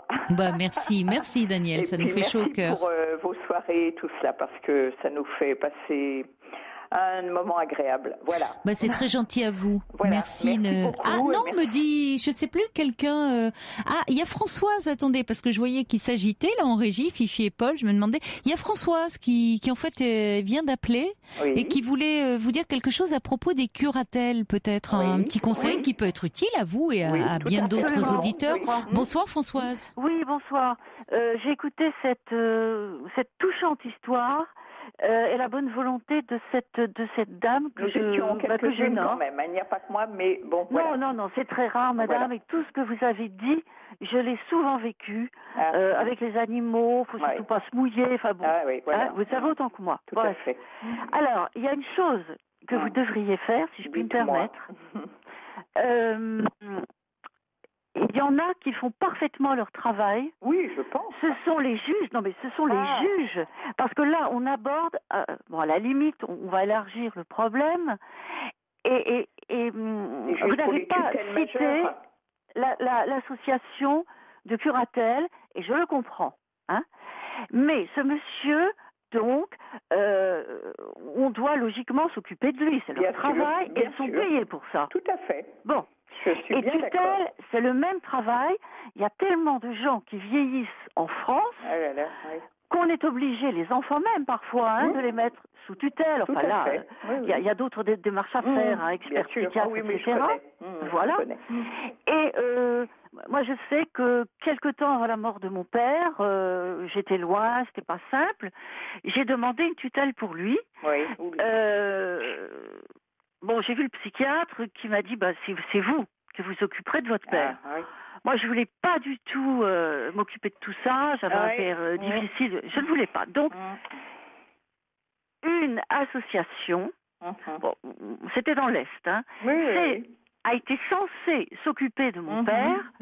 Censée. Censée. C'était une jeune fille de 20 ans. Heureusement que ça n'a pas duré longtemps, j'en ai échappé belle, parce qu'à partir du moment où le relais est passé à une association, moi, la fille unique, je n'ai plus rien à dire. Je sais, je connais. Bon, donc, mon père était dans un état lamentable, elle ne faisait rien, je pouvais lui téléphoner, elle avait un petit air pincé, une petite pain bêche de 20 ans, 2 fois par semaine, et c'était à moi de lui suggérer, par exemple, de faire laver la chambre de mon père. On avait de l'argent. C'est à peine si elle répondait, enfin bon. Et je me suis adressée au directeur de la société, on dit société, enfin bon, de tutelle. Voilà. Et je lui ai fait un petit peu peur. Je lui ai dit que je ne pense pas que la juge des tutelles apprécierait. Ah oui. Oh là là, tout de suite, il m'a répondu en trouvant des excuses. Ah oui, non mais... Aussitôt. Ouais. Donc, ce que je me permets... Alors, ce que vous vouliez conseiller, finalement. Oui, voilà. Clairement, pour les personnes, parce que maintenant, avec la société, il va y avoir de plus en plus de personnes sous curatelle ou tutelle. Hein, et ça va être n'importe quoi. Et les associations ont peur. Donc, moi, ce que je suggère, puisque vous avez fait tellement de bonnes choses, il faut le dire, c'est d'écrire simplement, directement, par courrier, vous n'avez pas besoin d'avocat, à monsieur ou madame la juge des tutelles. Des tutelles majeures, oui, mais alors c'est tellement long. Oui, mais c'est pas forcément... Ah non. Oui, mais Françoise, permettez-moi, c'est peut-être pas à Daniel de le faire. Je trouve qu'elle a fait suffisamment, là. Vous voyez, Daniel. Maintenant, laissons, ils vont être informés. La police a transmis un rapport de fait. Les médecins, l'hôpital. Vous voyez, il faut peut-être, c'est bien de se soucier. La fée, elle a été inquiète. Maintenant, il faut peut-être pas non plus, je pense qu'il y a d'autres personnes, j'espère, qui vont s'occuper de l'état de santé de ce monsieur et de la suite à donner, quand même. Je pense qu'il y aura une enquête de fait. Mais en tout cas, c'est important d'avoir ce renseignement et je vous remercie d'avoir appelé, Françoise, pour appeler au juge des tutelles. Voilà. C'est lamentable, c'est dans une grande agglomération. Je me suis dit, ça va être long et tout cela. Et ils ont une frousse épouvantable du juge des tutelles. Bien sûr. Et ce n'est pas long. C'est pas long. Non, mais j'aurais fait une lettre recommandée. Merci. Sûr, voilà, écoutez, merci pour cette info, Françoise, parce que ça peut être utile. Souvent, on a des auditeurs qui nous parlent comme ça des tutelles. Je me souviens d'un monsieur, Sébastien, qui contestait justement la curatelle. Il peut savoir qu'il peut avoir un recours auprès du juge des tutelles. Et je vous remercie d'avoir appelé. Payés, ces gens-là sont payés. Oui, c'est le juge des tutelles. C'est normal. Oui, ils sont payés pour faire leur métier. Vous faites une simple lettre en expliquant que telle société n'a pas fait son travail et que... Oui, enfin, là, moi, je me permets de dire, vraiment, je trouve, Daniel, vous avez fait beaucoup, c'est important, ce monsieur est pris en charge. Je crois qu'on peut s'arrêter là, vous voyez, après, il faut passer le relais à d'autres structures. Tout à fait. Merci beaucoup, en tout cas, pour vos appels. Au revoir. Bonne soirée à vous. Au revoir. Caroline, merci beaucoup. Un petit message personnel pour Chérif. Si vous êtes encore à l'écoute, on a essayé de vous joindre sur le numéro que vous nous aviez indiqué au standard, au 39 21. Mais on a un souci avec votre ligne. Donc, si vous voulez passer, raccrochez ou rappelez-nous au 39 21. Moi, j'aimerais bien m'entretenir avec vous et de ce problème que vous avez eu suite à une consultation avec une voyante. Mais on a un souci avec votre téléphone. Donc, 39 21. On écoute un peu de musique et après, on va parler cinéma avec Monsieur Yves. Pour le tournage d'un film politique qui lui amène beaucoup de soucis et à cause d'un comédien italo-américain qu'on lui a imposé et qui ne lui convient pas et le fait de diriger des scènes qui contiennent où évoluent plusieurs dizaines de figurants et on voit que c'est pas facile le tournage d'un film. Et de plus, alors ça parle d'un film dans le film ou moi je pensais que c'était vraiment axé sur la relation à sa mère. Oui, en plus. En plus, d'accord, c'est en plus. La comédienne principale, elle joue le rôle d'une cinéaste en plein tournage d'un film. D'accord. Ah oui, c'est ambitieux comme projet. Hein, oui. Et pendant le tournage de son film, sa mère est hospitalisée et ses jours sont comptés. Et en plus, elle subit le mauvais caractère de sa fille qui est en pleine crise d'adolescence. Et tout cela, Moretti le raconte entre rires et larmes avec beaucoup de tendresse, d'émotion, de douceur et de pudeur aussi. Oh, je regrette mon moment de flemmardise. Alors samedi soir, j'étais partie, je me suis dit je vais aller le voir et puis une fois rentrée chez moi, j'ai eu la flemme de ressortir. Voilà, donc je vais me relancer vraiment, vous donner envie comme toujours. Oui. D'aller voir ce beau film. Nanni Moretti, il a un immense talent pour décortiquer les sentiments. Rien que pour vous entendre déjà parler italien avec votre accent oui, de mais peau. justement, surtout, je ne sais pas si ce film est sorti également en version doublée, mais encore une fois, je le conseille. Il faut le voir en italien. Il faut le voir en version originale sous-titrée. Oui, je suis d'accord avec vous. Si on enlève l'accent italien à ce film, on enlève 80% du charme du film. C'est comme si on vous enlevait votre accent, qui ajoute un charme supplémentaire, même si vos chroniques sont plus que pertinentes. Vous voyez, je parle même de chroniques, vous avez vraiment le ton d'un professionnel et d'un passionné. Il y a Marie-Claude, elle dit j'adore entendre Yves avec son accent si charmant. Il y a Fanfan, elle veut aller voir le film de Claude Lelouch. Elle attend avec impatience sa sortie, je crois que c'est mercredi, avec Elsa Zieberstein et Jean Dujardin. Moi j'adore Lelouch, je suis à moins une inconditionnelle, je trouve qu'il parle tellement bien d'amour. J'aimais beaucoup Lelouch à ses débuts, ça m'avait passé un petit peu quand même, oui. Moi je trouve qu'on aimerait vivre des histoires d'amour comme celle qui nous fait vivre au cinéma. Moi je trouve qu'il parle quand même merveilleusement bien d'amour. Oui. Ça donne envie en tout cas. Je l'ai vu sur le plateau de France 2 là, avec Elsa Zieberstein et Dujardin. Il n'était pas sur le plateau, mais ça donne vraiment envie. Bon. Bon, non, je vous sens pas trop enthousiasmé. Peut-être que j'irai, je vais voir. Il y a Feuille d'érable qui dit aussi les suffragettes. Il dit c'est un très bel hommage à ces femmes courageuses de l'Angleterre du siècle dernier. Vous l'avez vu ? Non, j'ai pas vu les suffragettes. J'ai vu il y a quelques jours. Et justement, avec Paul, on s'est décidé à ne pas en parler. Le fils de Saul, voilà. C'est ce que demande Monica. Oui. Voilà, lourd, hein. C'est un grand film. Oui, certainement, mais qui relate la tragédie d'Auschwitz en 1944. Ouais. Et comme ce film est sorti à peu près en même temps que la tragédie du 13 novembre à Paris, il passe un peu inaperçu ou pas Donc c'est dommage pour ce film les critiques sont magnifiques. C'est un film remarquable, aller voir, surtout par la façon dont c'est traité. Je vous remercie beaucoup Yves pour tous ces conseils cinéma et qu'on va suivre bien évidemment. Je vous embrasse et je vous dis à bientôt. Au revoir Yves. À très bientôt. À bientôt, au revoir. Au revoir. Vous écoutez Europe 1, il est minuit et 30 secondes précisément. Et c'est l'heure de retrouver Emmanuel Faux pour le journal. Bonsoir Emmanuel. Bon.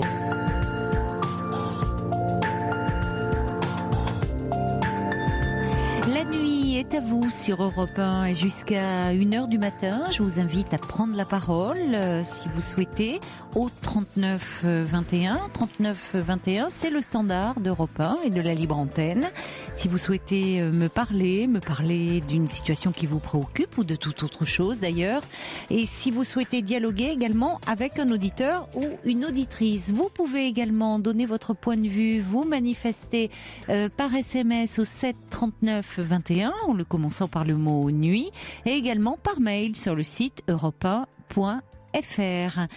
Je crois que c'est maintenant Nadège qui est avec nous. Bonsoir. Bonsoir Caroline. Bonsoir Nadège. Oui, je pensais pas que ça allait être aussi difficile d'être au téléphone, pourtant j'aime bien le téléphone. Oui, mais c'est parce que là c'est un peu, vous mettez une petite pression supplémentaire en disant oh là là là là, en montant à la radio. J'ai le cœur qui bat d'ailleurs. C'est bon signe, hein, cela dit. Hein. Vous me diriez, sinon on enverrait tout de suite les secours chez vous. Hein. Tout à fait. Mais c'est normal, oui, les premières, c'est un peu, c'est un peu flippant. Je vous écoute, mais c'est vrai que vous n'aviez pas appelé encore. Non. Vous allez voir. Je m'endors avec. Ah bon, écoutez, je suis ravie de rendre vos nuits un peu plus douces, alors je l'espère. En tout cas, le mieux c'est de vous lancer très vite, comme ça après vous oubliez que vous êtes comme au téléphone et puis vous me parlez tranquillement.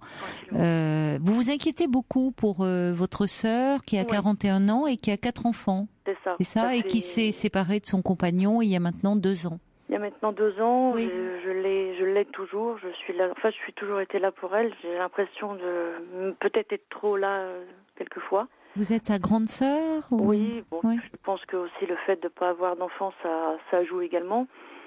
J'ai pas eu d'enfants, donc ces enfants, je les aime depuis qu'ils sont nés. Oui, vous êtes très proche de vos neveux et nièces. Voilà, donc j'ai 4 garçons. Donc, oui, 4 garçons. Bon. Oui. Forte affaire alors. Oui, c'est vrai que mais ils sont vraiment gentils quoi. Seulement c'est vrai que on a une vie différente. Moi je sais pas qu'elle a pas été indépendante. En fait, si, moi j'ai toujours été indépendante, mais elle, elle a vécu 20 ans avec quelqu'un qui est depuis au moins 10-15 ans dans l'alcool. Je pense qu'il y a eu beaucoup de choses dans sa vie qui n'étaient pas non plus très, très terribles, je pense, au quotidien. Et puis, je pense qu'elle s'y est mise aussi, donc malheureusement. Le problème, c'est que autant que je peux être là, autant que des fois elle m'appelle, mais quand elle a besoin, quand j'essaie de l'appeler et puis qu'elle n'est pas bien, elle répond pas, quoi.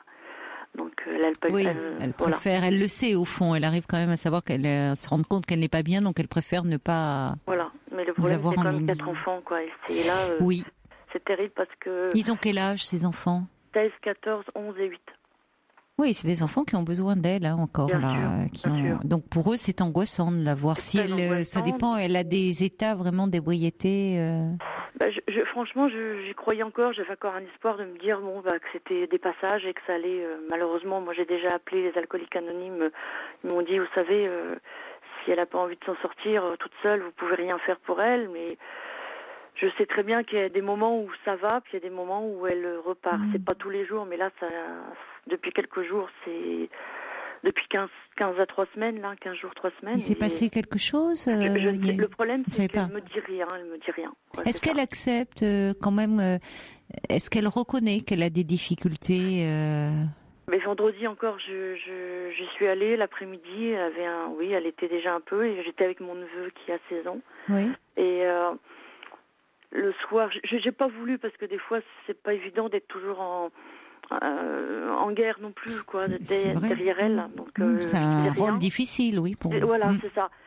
Mon rôle, je sais plus comment le faire. Voilà, il est là le problème. Et moi, je suis comme quelqu'un qui est assez fragile parce que je pleure facilement.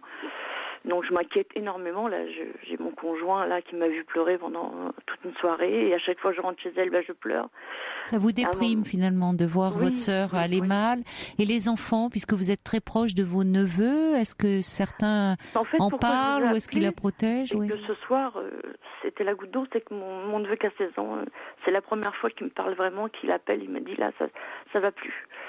Il m'a dit là, ils sont quand même allés, comment dire, il y a un éducateur, mais qui vient juste pour voir si ça va, vous savez ça. Un éducateur qui a été nommé, alors c'est quoi, il y a un juge pour enfants derrière? Oui, voilà. Parce que et qui a fait le signalement? Alors c'est au niveau de l'école ou comment? Sincèrement, je n'ai pas les tenants et les aboutissants. Je sais qu'il y a eu beaucoup de plaintes parce que dans leur couple, il y avait beaucoup de violence, pas de violence, mais lui, jamais, ça je peux vous dire qu'il a tapé ses enfants. Après, entre le couple, je ne sais pas. Voilà. Les enfants n'étaient pas eux-mêmes victimes de coups, mais en tout cas c'était très angoissant de voir leurs parents ivres et se disputer, voire se porter des coups. C'est ça en fait. Et, il n'y en a pas un qui est à l'école. Vous savez, je juge pas ma sœur, mais il n'y a pas vraiment la structure. C'est un environnement qui est très perturbant, Voilà. Et Dieu sait qu'elle les aime. Oui, bien sûr, mais c'est le problème ne vient pas est lié, comme vous le dites, à elle, son mal-être et ce problème là d'alcool qui fait qu'elle est plus en mesure elle n'arrive plus à s'occuper d'elle déjà. En fait, elle n'arrive plus à s'occuper d'elle et j'ai pas eu bien peur qu'elle n'arrive plus à s'occuper. Mais moi, il y a eu un moment, il y a 2 ans, je me suis dit, je vais appeler l'éducateur et lui dire tout ça. Puis j'ai pas osé parce que j'avais peur qu'on lui prenne ses enfants. Et que, comme moi, les enfants, ils m'en veulent toute leur vie, quoi. Qu'est-ce qu'il vous a dit ce soir, l'aîné, justement, votre neveu? Il vous dit ça va plus? Et il m'a dit, là, ça va plus, tata, parce que là, on n'a pas mangé, la vaisselle est pas faite, elle vient de rentrer, elle est complètement alcoolisée. C'est la première fois qu'il me parle comme ça. Donc c'est pour ça. Là, vous l'avez senti mal, inquiet finalement. Oui, puis j'ai senti qu'il a mûri parce que je me dis qu'il a mûri parce que, excusez-moi. Il se sent responsable, c'est l'aîné aussi, donc il doit se sentir responsable. Le père c'est pas son rôle, quoi. Non, il a raison. Il vous l'a dit comme ça? Oui. Oui, c'est vrai. Qu'est-ce qu'il fait, votre neveu? Il suit une scolarité? Il arrive moi j'avoue que je suis fière d'eux parce que il va à l'école, il jamais courageux. Il sèche. Ouais. Oui, il est courageux. Oui, complètement. Peut-être même qu'il investit d'autant plus sa scolarité. Que là, il peut avoir une vie un peu normale finalement, la vie d'un garçon de 16 ans avec des amis, des copains, j'espère. Moi j'ai mon conjoint qui me dit oui, il te ment, mais je lui dis parce qu'elle lui dit de mentir. Et des fois, il me fuit pour éviter tout ça, quoi. Oui. Je le comprends. Votre conjoint pense qu'il vous ment à propos de quoi? C'est-à-dire qu'il ne vous dit pas réellement ce qui arrive, qu'elle est souvent dans cet état-là, au fond. C'est ça, c'est ce qu'il me dit. Mais moi, j'y vais, mais je peux pas y aller tous les jours. J'ai un travail. Donc, vous habitez à proximité, à une heure. Et qu'est-ce qui, ce soir-là, puisqu'il vous a appelé, c'était tout à l'heure, là, vous l'avez senti mal, finalement, anxieux, pas de... Qu'est-ce que vous... En colère, je l'ai senti en colère contre elle, quoi. Et il m'a dit, là, si demain ça va pas, je vais lui dire, et puis que je vais la suivre, je vais voir comment elle est, et puis sinon je vais aller chez papa avec les enfants. Avec les petits frères, donc. Oui. Il demande, il appelle quand même, il appelle à l'aide, là. Oui. Là, oui. Clairement, hein. Oui, complètement. Il est perdu, quoi. C'est quand il dit c'est pas son rôle, oui. Je peux vous dire que c'est la première fois qu'il me parle comme ça, donc c'est pour ça que j'étais vraiment mal, parce que en fait nous, si vous voulez, chacun sa vie, chacun a des croix à porter, on a tous des douleurs, hein, on le sait tous. Mais nous, on a perdu notre père quand moi j'avais 25 ans, on a perdu notre mère il y a 10 ans. Il n'y avait pas de problème d'alcool chez vos parents? Du tout. Non. Du tout. Mais bon, ça fait beaucoup, quoi. Oui, mais là, ce sont des enfants qui sont en pleine construction.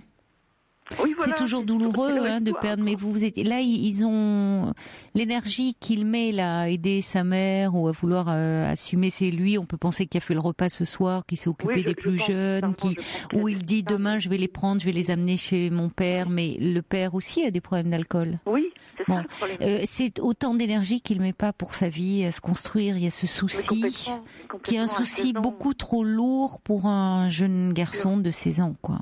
Et vous voyez, c'est là où après il peut être en colère au fond, de se rendre compte que il y a des gens qui savent, qui sont informés et qui au fond ne font pas ce qu'il faut pour que ça change leur situation, qu'ils soient dans une situation plus stable, plus sécurisante en tout cas. Il m'a dit de toute façon, je vous dis d'habitude il est très muet, très enfermé, il veut jamais me dire ce qui se passe parce qu'il a toujours... En fait il y a eu un moment où ils avaient peur que je dise à l'éducateur et je l'aurais jamais fait par peur que les enfants, parce qu'en fait moi je tourne en rond et en fait je sais pas, j'ai pas la solution parce que moi j'adore ma sœur, j'ai peur pour elle, je lui dis de soigner mais malheureusement elle me dit je sais mais elle fait rien. Oui, elle fait rien.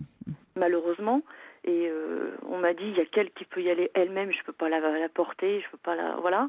Et je tourne en rond et malheureusement ça fait 2-3 ans que je m'investis mais je suis là pour les enfants, j'y vais pour que les loisirs, j'y vais les prendre un week-end, mais la structure de tous les jours au quotidien, elle n'est pas là. Oui, ils sont livrés à eux-mêmes. Voilà. Au fond, c'est ça le problème. C'est qu'ils sont livrés à eux-mêmes. Voilà. Et à un moment... Et le petit, ils les ont tous à peu près des problèmes quand même, malgré tout à l'école. Hein. Il n'y en a pas un. Alexis, il essaye de s'en sortir, mais... Les autres, apparemment, à l'école, ils ont dit que le petit était dépressif. Pour moi, il n'a pas l'air dépressif, mais parce qu'il a un problème, il ne veut pas lire. Il a 8 ans, mais il a redoublé son CP, il ne veut pas lire. Vous voyez, je dis pas que c'est de sa faute, mais... Non, mais il peut pas. Il a la tête certainement. Enfin, je ne sais pas. Après, je ne veux pas m'engager sur. Je ne connais pas cet enfant, mais. Tout ça, ça fait des mauvais départs dans la vie quand même. On sait à quel point après tout se joue pas là, mais enfin on sait que la classe de CP elle est très importante, en tout cas pour le devenir scolaire des enfants. Et que quand on démarre déjà en redoublant le CP, c'est compliqué. C'est pas. Mais et comment pour pouvoir lire, pour pouvoir apprendre, il faut déjà pas avoir la tête pleine de problèmes et pleine de peur et pleine de. Or là, ils grandissent dans un climat d'insécurité. Et c'est là où finalement vous dites. On en parlait tout à l'heure avec la notion de signalement et de Diane et de Daniel, que signaler, on oublie que c'est aussi protéger. C'est d'autant plus difficile quand il s'agit de quelqu'un de sa famille, parce que vous aimez votre sœur, vous aimez vos neveux, et vous avez peur, au fond, que ça leur nuise. Mais vous vous rendez bien compte que de toute façon, il y a des choses qui sortent de l'extérieur à l'extérieur, ça transpire, puisqu'il y a déjà un éducateur nommé, et que malgré ça, de toute façon, ça continue à ne pas aller. Votre sœur, elle ne va pas bien. Elle aussi aurait besoin d'aide, même si pour le moment elle va trop mal pour pouvoir l'accepter, parce qu'il y a des moments aussi où la personne va trop mal pour pouvoir accepter. Même quelqu'un qui est dans une dépression profonde, à un moment, c'est pas lui qui va pouvoir demander de l'aide parce que il est tellement en dehors, un peu coupé déjà de la vie, en se disant à quoi bon ?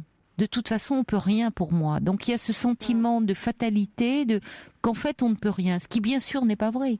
Il faut déjà le premier pas, c'est d'accepter et qu'il y ait une amorce de prise en charge.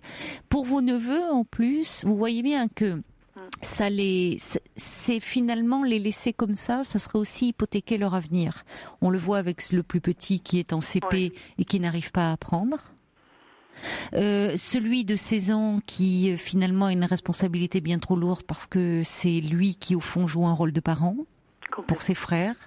Donc vous savez, je comprends. Je crois que tous les proches concernés à ce type de problème ont cette difficulté de dire aider, mais alors je vais dénoncer ma sœur ou qu'est-ce qui se passe Mais en fait c'est un moment signalé qu'il y a danger. Tout le monde en fait va mal à des degrés différents. Et quand vous dites vous avez peur qu'on vous en veuille, vos neveux pourraient vous en vouloir. Vous avez senti la colère au fond chez ce jeune garçon ? Oui. On l'entend d'ailleurs dans les témoignages après de jeunes adultes ou d'adultes déjà qui le disent en thérapie ou dans des lieux de parole en disant mais enfin on savait, il y a bien autour de moi j'avais des gens qui savaient personne n'a rien fait pour nous ou pour moi. Et à un moment quand les parents ne peuvent plus jouer leur rôle de parents, parce qu'il ne s'agit pas de les accabler, c'est-à-dire qu'eux-mêmes sont pris dans des difficultés trop grandes et qu'ils ont besoin d'aide, il est important que quand même, quand on le peut, quand il y a des adultes autour d'eux, alors parfois ce sont des professionnels, ce sont les enseignants, ce sont des éducateurs sportifs, ce sont des personnes qui se rendent compte à travers le comportement de l'enfant qu'il y a quelque chose qui ne va pas et qui vont aller creuser, aller voir un petit peu plus loin. Et souvent, vous savez, après les gens comme ça qui s'en sont sortis, les enfants devenus grands, sont souvent au contraire très reconnaissants à celui qui a entendu qui avait vraiment un problème et qui l'a pris en considération. Alors, il ne s'agit pas d'agir contre, il s'agit d'agir pour. Oui, c'est ça. Donc, avant d'envisager un placement, on n'en est peut-être pas là, ou peut-être, en tout cas provisoirement, le temps que, à moins que le père puisse assurer un relais, mais il faudrait lui-même qu'il soit en état de le faire, ou que quelqu'un de la famille, après tout, quelqu'un peut être aussi nommé par un juge pour enfants. Par moi, à la personne d'autre que moi en fait. Et vous ne pourriez pas parce que après tout, vous savez, le juge pour enfants, si vous en disant que vous seriez prête à accueillir le temps, par exemple, d'une hospitalisation, d'une cure. Oui, après, il faudrait changer, c'est tout un changement au niveau des écoles, je sais pas, en une heure. Vous n'en êtes pas là, mais déjà ce que vous pouvez faire, c'est déjà aussi, comme le dit Pnop, peut-être parler à votre sœur. Et en disant, écoute, sans mentionner votre neveu, parce qu'il ne s'agit pas de le mettre en porte-à-faux, mais dire, dire, écoute, là maintenant je suis très inquiète pour toi, pour les petits, et je ne peux pas rester comme ça, te regarder sombrer sans rien faire. Moi j'ai des responsabilités, et si tu ne te décides pas à te faire soigner, moi je vais devoir en parler. Parce que je peux pas il faut lui dire, je peux pas te voir sombrer. Justement, j'ai une amie qui travaille dans le social, elle m'a justement dit ça, et je lui dis, je peux pas, elle me fait, laisse faire, mais là, et en fait, là, vous m'éclaircissez un peu, parce que ce qu'elle m'a dit, c'est pas faux, je les aide pas en restant dans le silence non plus, quoi. Non, non, parce que c'est un silence qui, déjà pour vous le vivez très mal. Mais je ne fais rien. Vous le vivez mal, ça vous angoisse beaucoup, ça vous angoisse. Ouais. C'est très culpabilisant, au fond. Vous êtes prise dans une situation difficile parce que parler, signaler, ça vous culpabilise, mais ne pas parler aussi vous angoisse et vous culpabilise aussi beaucoup. C'est comme si, au fond, malgré ce que vous voyez, malgré les appels au secours, c'est non, je peux pas intervenir. Tout ça est très anxiogène pour tout le monde. Ah oui, puis moi je suis assez anxieuse. Mais en tout cas, ce que je vais vous dire, je peux vous dire, et je vous raconte pas ça pour vous rassurer, vraiment, vraiment pour moi je me souviens de quelques personnes comme ça que j'avais vues en entretien qui avaient été dans des problématiques familiales lourdes, qui sont souvent évoquent avec beaucoup d'émotion et de reconnaissance la personne, et parfois la personne c'était une personne de leur famille, qui avait entendu leur souffrance et qui avait agi. Oui, parce que là, c'est vraiment... C'est un moment où on est protégé. Il y a quelqu'un qui nous protège. Parce qu'eux-mêmes sont pris. Vous imaginez, vous, en tant que sœur, vous êtes prise dans ce conflit, au fond, de dire, oh là là, mais peut-être finalement ma sœur, elle va m'en vouloir. Pour un enfant, vous vous rendez compte dans quel conflit il est pris? Tout à fait. De se dire, j'en peux plus, ce garçon-là qui dit, au fond, je vais les amener chez mon père, ou qu'est-ce que je fais, au fond? Il se sent responsable de ses jeunes frères. Mais en même temps, c'est oh là là, mais ma mère, elle va tellement mal, il faut aussi que je la protège. C'est trop lourd. Et le fait que ça soit quelqu'un d'extérieur, adulte, qui prenne cette décision. Ouais. En plus, c'est pas vous qui prendriez des décisions. C'est-à-dire que vous alertez l'éducateur qui lui transmet au juge des enfants. Et c'est important qu'il y ait justement un magistrat qui est là pour protéger les enfants. C'est lui à un moment qui décide. Et c'est vrai que provisoirement, il peut demander, il peut y avoir une injonction de soins en disant, voilà, maintenant on vous laisse pas le choix. Ce qui peut aussi provoquer un déclic, d'ailleurs, comme le dit David. C'est-à-dire, j'aurais jamais pensé, franchement, j'aurais jamais pensé, parce que quand on connaît pas cette maladie, parce que c'est une maladie, je sais qu'elle est en souffrance, mais le problème, j'aurais jamais pensé qu'elle soit dans le déni comme ça et qu'elle me mente autant, alors que j'ai toujours été là pour elle, quoi, depuis le début, qu'elle est partie. Et je me dis, mais des fois, je suis en colère contre elle aussi, parce que je me dis, avec tout ce que après, c'est pas que l'aspect pour, je veux dire, les vêtements, les finances, tout ça, c'est pas grave. Mais au moins qu'elle... Oui, mais elle ne peut pas. Je suis aussi une amie, quoi, et non une sœur, quoi, parce que nous, on n'a plus personne. On a un frère, on n'a plus personne. Vous avez un frère, et lui, il est sensible à... Malheureusement, moi, j'essaie toujours de garder cet esprit de famille. C'est moi qui fais Noël depuis que maman est partie. Enfin bon, je vais pas vous raconter parce que c'est encore une autre histoire, mais je fais Noël parce que je fais tout. Et c'est mon conjoint, il est vraiment... on a une vie, on se dispute, peu importe, mais il est quand même gentil parce qu'avec tout ça, il supporte beaucoup de choses. Oui, il vous aime, mais c'est vrai que le contexte familial est un peu difficile. Ça pourrait lui peser par moments, votre famille, avec beaucoup de personnes qui vont pas bien, quoi. Voilà. Ouais. Et c'est vrai que lui, c'est pas du tout sa vie, et tant mieux pour lui. Parce que... tant mieux parce qu'il vous permet aussi, vous, de tenir quand même, de ne pas porter ça malheureusement, on n'a pas eu toute seule. En fait, nous, on est en plus, depuis le début de l'année, on a fait toute une démarche pour faire une demande d'adoption. Malheureusement, après, on me dit que j'ai l'âge et tout, mais bon, peu importe. Et quel âge avez-vous? J'ai 46 ans, donc on s'est connus tard. Mais bon, c'est ce qu'on m'a dit. Oui, vous êtes dans ce projet, en tout cas. On est dans ce projet-là, donc on a voulu aller jusqu'au bout de la démarche et tout. Mais c'est vrai que des fois, je l'oublie, je l'occulte parce que j'ai tellement ma sœur dans la tête que même c'est trop. Bah oui, parce que vous et c'est pour ça qu'à un moment vous ne pouvez pas, vous êtes presque trop proche pour pouvoir l'aider. Il faut confier à d'autres aussi le soin d'un moment, pouvoir lui parler. C'est vrai que ce qu'elle ne peut ne pas entendre de vous, parce qu'elle sait au fond que vous n'allez pas la forcer. On force jamais quelqu'un à se soigner, mais quand il y a des décisions de prise, c'est-à-dire que, y compris d'ailleurs le fait parfois de dire, écoutez, là, on estime ce que vous redoutez, la possibilité d'un placement. Voilà, on estime que vous n'êtes pas en mesure, vous n'êtes trop mal pour pouvoir élever vos enfants dans un quotidien. Et on peut décider un placement dans une famille d'accueil. Je le dis encore, à moins que vous... Enfin, ça peut être des membres de la famille, mais je vois bien que la famille, elle est limitée, qui peut demander. Et dans ces cas-là, ça peut être bien sûr considéré par le juge. Surtout si vous dites que vous avez été aussi proche que vous l'êtes de vos neveux. Ça peut parfois aussi provoquer un électrochoc, vous savez ? Aussi. Ça peut être à un moment, c'est-à-dire là où elle se maintient dans un pseudo-équilibre, plus que, il est même plus relatif, elle y arrive plus. Mais elle est comme ça, pourquoi au fond elle bougerait? Ça se maintient, il y a un éducateur qui vient, il repart, on se maintient. Il donne rendez-vous, donc vous savez, il donne rendez-vous, donc donc elle fait attention. Elle range un tout petit peu et elle essaie de faire attention. Ce jour-là, évidemment, elle est bien, elle est un peu mieux, quoi. Donc ce qui fait que lui, il vient...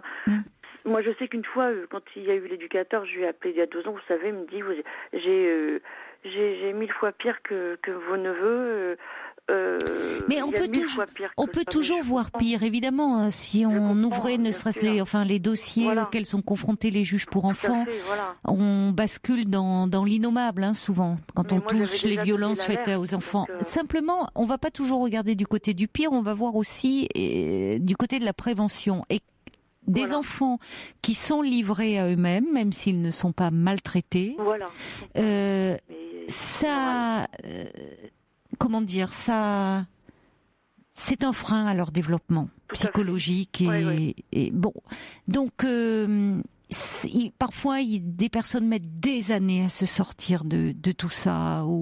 Donc si on peut permettre à ces enfants d'avoir une respiration, de reprendre un peu le cours de leur vie, d'être moins écrasés aussi par la souffrance de leurs parents, ça sera autant de temps de gagner pour eux, leur construction de leur vie. Et quand on ne prend pas en charge la souffrance des enfants, quand on les laisse évoluer dans un climat où il y a une grande insécurité qui règne, on hypothèque toujours leur avenir. Il ne faut pas se leurrer là-dessus. Il y a des gens, oui, c'est vrai, qui vont s'en sortir mieux que d'autres, mais en tout cas, c'est jamais sans dégâts. Voilà. Donc, laisser regarder, savoir quand même les conséquences que ça peut engendrer et ne rien faire. On regarde pas quelqu'un se noyer sans tendre la main. Non, mais là, ça m'a vraiment alertée. Donc, il y a un appel, et comme le dit Monica, votre sœur, elle vous ment parce qu'elle a honte, souvent dans ses problèmes de dépendance. C'est aussi tout le problème des dépendances, quelle qu'elle soit. Il y a toujours le mensonge à la base. Parce que c'est aussi, il y a une forme de manipulation pour pouvoir continuer. Et puis aussi, il y a une honte de soi, évidemment, terrible. Complètement. Donc, évidemment qu'il faut en parler à l'éducateur. Évidemment qu'il faut l'appeler en disant que vous êtes très inquiète, que vous voyez bien que la situation se dégrade, que en fait, vous pouvez lui dire, quand il vient, elle fait en sorte d'être à peu près de ne pas s'être alcoolisée, mais que dans les faits, même s'il n'y a pas de maltraitance, c'est une forme de maltraitance d'être livré à soi-même. Et les enfants, vous pouvez parler lui de l'appel de votre neveu, et que là, vous l'avez senti très anxieux. Donc il faut mettre quelque chose d'autre en place. C'est la première fois. Oui. C'est la première fois qu'il me parle là. On va accueillir Joseph parce que votre histoire l'a fait réagir vraiment vivement au point qu'il a sauté sur son téléphone. Il a fait le 3921. Joseph, et il est avec nous et je l'en remercie. Bonsoir Joseph. Bonsoir Caroline. Bonsoir. Je suis toujours pas couché, donc oui. Tant mieux pour nous et tant mieux pour Nadège parce que vous aviez vraiment envie de lui parler à Nadège. Bon dire, tout ce que vous avez dit là juste avant de me passer est totalement vrai, quoi. On hypothèque. J'adore ce mot parce que c'est ça. C'est vraiment. Moi, j'ai mis des années à remonter. Oui. Vous avez grandi dans un contexte, où il faut préciser comme ça. Un contexte très difficile, Oui. Voilà. Et c'est quotidien. Vous voyez, je suis hyper ému parce que ça. Il y avait de l'alcoolisme. Non, c'était pas ça. C'était d'autres choses. Il y avait de la violence. Il y avait et après, ce que j'ai envie de dire, c'est que chaque individu est différent aussi. Oui.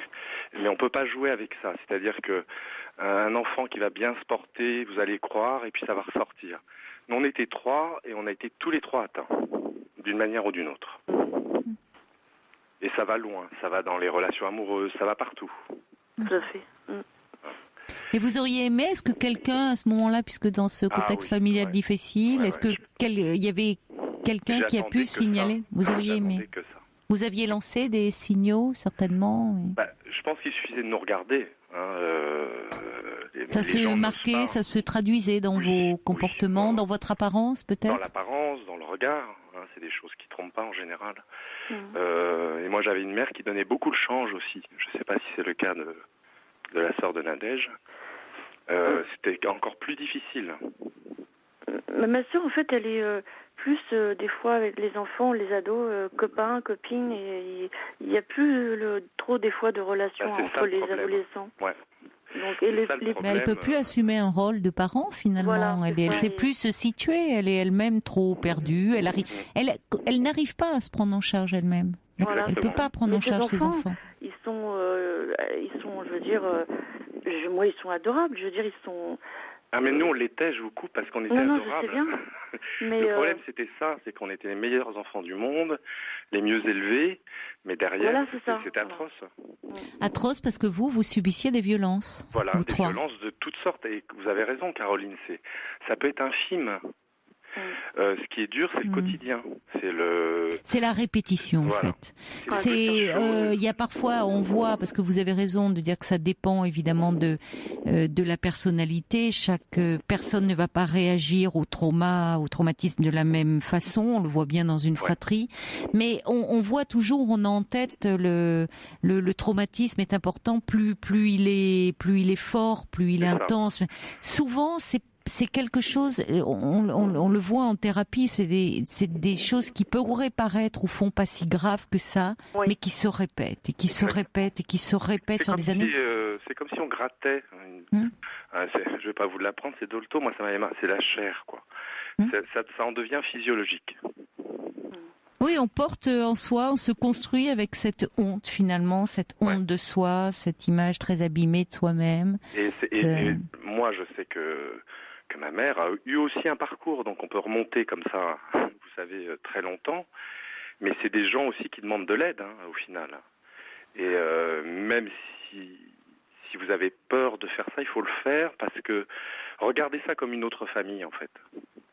Oui, c'est difficile, mais parce que c'est tellement proche que... Je pense que voit aussi des choses, mais comme quelqu'un qui est en danger, comme disait Caroline, vous lui tendez la main. Il n'y a plus d'histoire, je pense, de... quelqu'un qui se noie, parce qu'il y a une forme de naufrage dans ces histoires. Il y a vraiment... C'est des angoisses, vraiment.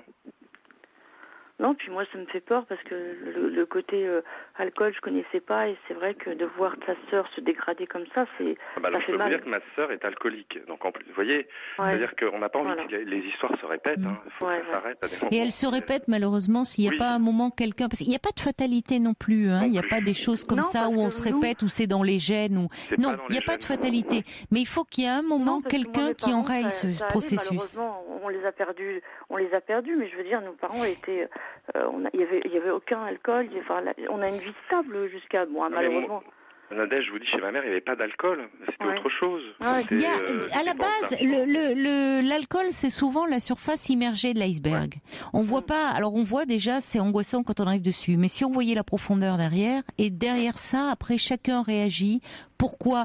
Il y a des personnes qui vont développer une souffrance, mal-être terrible, alors qu'elles n'ont pas, on ne constate pas de violence, on ne constate pas de traumatisme majeur dans leur enfance, mais il y a quelque chose aussi d'une fragilité plus personnelle, il faut pas l'oublier.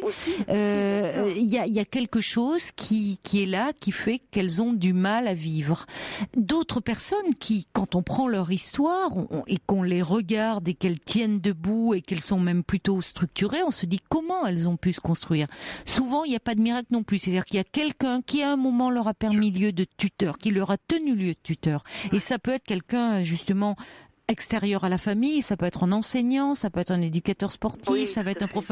Il y a un moment quelqu'un qui les a regardés différemment, qui s'est intéressé à eux, qui leur a donné ce sentiment d'avoir une valeur. Donc il n'y a pas de, si vous voulez, c'est pas forcément parce qu'on grandit dans une famille où il y a de l'alcool, on va devenir alcoolique, ou c'est pas comme ça, aussi simple que ça. Mais à la limite, là, on va même trop loin. C'est-à-dire que le problème, c'est ce que je vous disais, quelqu'un qui se noie, vous passez près d'un cours d'eau, d'une rivière ou quoi, vous voyez quelqu'un qui se noie.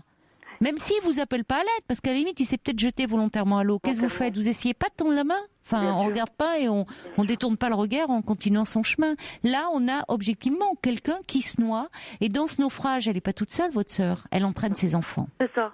Mais effectivement, la souffrance, elle est pas, ils appellent pas au secours, ils crient pas, c'est pas, c'est des petites choses discrètes comme ça. Ils sont même joyeux. Mais ça casse des gens, ça casse. Vous savez, Nadège, il y a même des fois, c'est terrible parce que ça entraîne des choses pas bien. On finit par culpabiliser, par croire que c'est nous qui rendons mal notre mère. Enfin, c'est retors, ça va dans tous les sens. Donc, c'est vraiment pas très agréable. Et moi, en je plus, sais que mon neveu, il est toujours dehors avec ses copains, mais moi, je le comprends parce que voilà, il y a un moment. Moi, rien que dans une vie d'enfant, si vous n'avez pas une vie stable, ou déjà rien qu'un divorce, déjà ça fait souffrir des enfants. Moi, je sais que on a juste eu le divorce de mes parents. Déjà ça, moi, ça m'a fait beaucoup souffrir. Alors quand je vois qu'il n'y a pas ça c'est rien, parce que quand je vois Donc c'est pour ça qu'il est important d'intervenir. Alors vous pouvez, puisque vous êtes très proche de votre sœur, vous pouvez lui dire écoute, là moi on peut plus continuer comme ça. Je peux plus te laisser. Vous pouvez lui en parler. C'est-à-dire que ça peut aussi, c'est-à-dire que vous ne la prenez pas en traite. Il n'y a pas quelque chose de dire je peux plus là. J'ai laissé, j'espérais que tu ferais toi-même une démarche. Vous pouvez lui dire je me rends compte qu'au fond peut-être il y a eu trop d'attentes et qu'elle n'est plus à même de demander de l'aide. En revanche, vous ne pouvez pas laisser les choses comme ça. Parce que vous pouvez lui dire, je peux pas te laisser sombrer, voir les enfants, c'est aussi l'aimer que de la protéger. Elle est plus en état de le faire. J'ai bien compris. En tout cas, là, c'est vraiment quelque chose que je voulais pas faire, mais en fait, c'était pas pour l'aider non plus. Donc, mais vous faites rien, Nadège. C'est pas vous qui avez un problème s'il se passe quelque chose. Non, mais ça fait mal, si vous voulez, de voir ça. De toute façon, ça vous fait mal si vous n'agissez pas non plus. Donc, vous voyez, il y a Lilia qui dit, je partage et je comprends très bien ce que vous ressentez pour avoir connu de très près cette situation très angoissante pour des enfants. Sa mère de Lilia étant devenue alcoolique à la retraite, sa sœur l'étant aussi. Elle dit, mais c'est vrai que c'est un véritable naufrage et il est important de pouvoir agir parce que pour les adultes, c'est difficile, mais en tout cas, là, il y a des enfants, des gens qui sont en construction, et on peut pas les laisser comme ça, je le répète, hypothéquer leur avenir. Déjà, ça commence avec le petit, 6 ans, qui redouble son CP et qui arrive pas à apprendre, parce qu'il a la tête trop pleine de problèmes. Parce que d'abord, quand il rentre chez lui le soir, il n'est pas dans un environnement apaisant et qui lui permet d'apprendre. Il peut pas. Non, il est vraiment... Donc, à un moment, c'est aider, parce que c'est des vies, au fond, qui sont comme ça, entre nos mains, d'une certaine façon. Oui. Et si les adultes qui portaient ce regard-là un peu sur les enfants, y compris d'ailleurs les adultes qui travaillent dans ces secteurs-là de l'enfance, s'ils réalisaient qu'ils ont des vies comme ça entre leurs mains, des responsabilités, peut-être qu'on agira un peu plus. Parce qu'il y a encore trop de situations, y compris chez les professionnels, où on détourne les yeux, où quand on parle, y compris d'ailleurs de maltraitance et d'abus sexuels, on ne veut pas entendre, et où des enfants s'abîment et deviennent après des adultes qu'on va voir en psychiatrie toute une vie. Je le dis, ça sort un peu de votre cadre, mais c'est quelque chose, moi, qui me met particulièrement en colère. Je suis un peu dedans. Quelque chose, Caroline. Oui. Ça serait une dernière chose, oui, Joseph, bien sûr. C'est vrai ce que vous dites. C'est-à-dire que je pense que enfin, je vais citer personne, mais dans l'environnement, on va dire adulte, il y a très très peu de gens qui réagissent. En tout cas, pas assez. Il y en a, mais pas assez. Pour avoir travaillé vraiment sur ces problèmes, je me suis rendu compte que trop souvent, certes, on est dans quelque chose qui nous dérange au plus profond de nous-mêmes. Je veux dire, même quand on parle des maltraitances, des abus sexuels, c'est des choses, c'est tellement, on est dans l'indicible. Et parfois, on est tellement dérangé qu'on fait comme si on n'avait pas entendu. Et malheureusement, il y a des enfants qu'on laisse pieds et mains liés, livrés à des parents qui ne peuvent plus être des parents. Qui peuvent plus être des parents, tout à fait. Je suis d'accord. Alors là, dans le cas de votre sœur, c'est pas elle les aime, comme vous dites, mais elle est plus en état. Donc, aidez votre sœur, lui dire peut-être à un moment, en lui disant que là, elle a plus le choix. C'est aussi aider ses enfants et que ces enfants n'aient pas à se sentir responsables à vie de la souffrance de leur mère aussi. Et il faut qu'ils se fassent leur histoire aussi, qu'ils se créent sur leur histoire, qu'elle soit le mieux possible. Et là, ça part pas non plus terrible, donc il faut vraiment qu'on fasse. Il faut agir, oui, c'est important d'agir. Surtout qu'après, c'est pas vous qui allez agir. Vous laissez le soin aux professionnels de le faire, à l'éducateur, vous l'appelez le plus vite possible pour raconter l'appel. Et vous pouvez aussi voir si vous connaissez le médecin traitant de votre sœur, en parler au médecin traitant, en disant que vous êtes également très inquiète. Oui, complètement. Non, mais c'est vraiment la chose. Il y a quelque chose à faire. Voilà, de toute façon, ça a été la goutte d'eau de mon neveu, surtout. Qui m'a fait vraiment il vous en sera reconnaissant. Peut-être plus tard, sur le moment, c'est compliqué, mais ne vous inquiétez pas, il vous en sera reconnaissant. J'espère. Merci beaucoup, surtout. Bon courage, Claire, et merci beaucoup, Joseph, également, d'avoir pris la peine d'appeler. Merci à vous. Au revoir. Au revoir.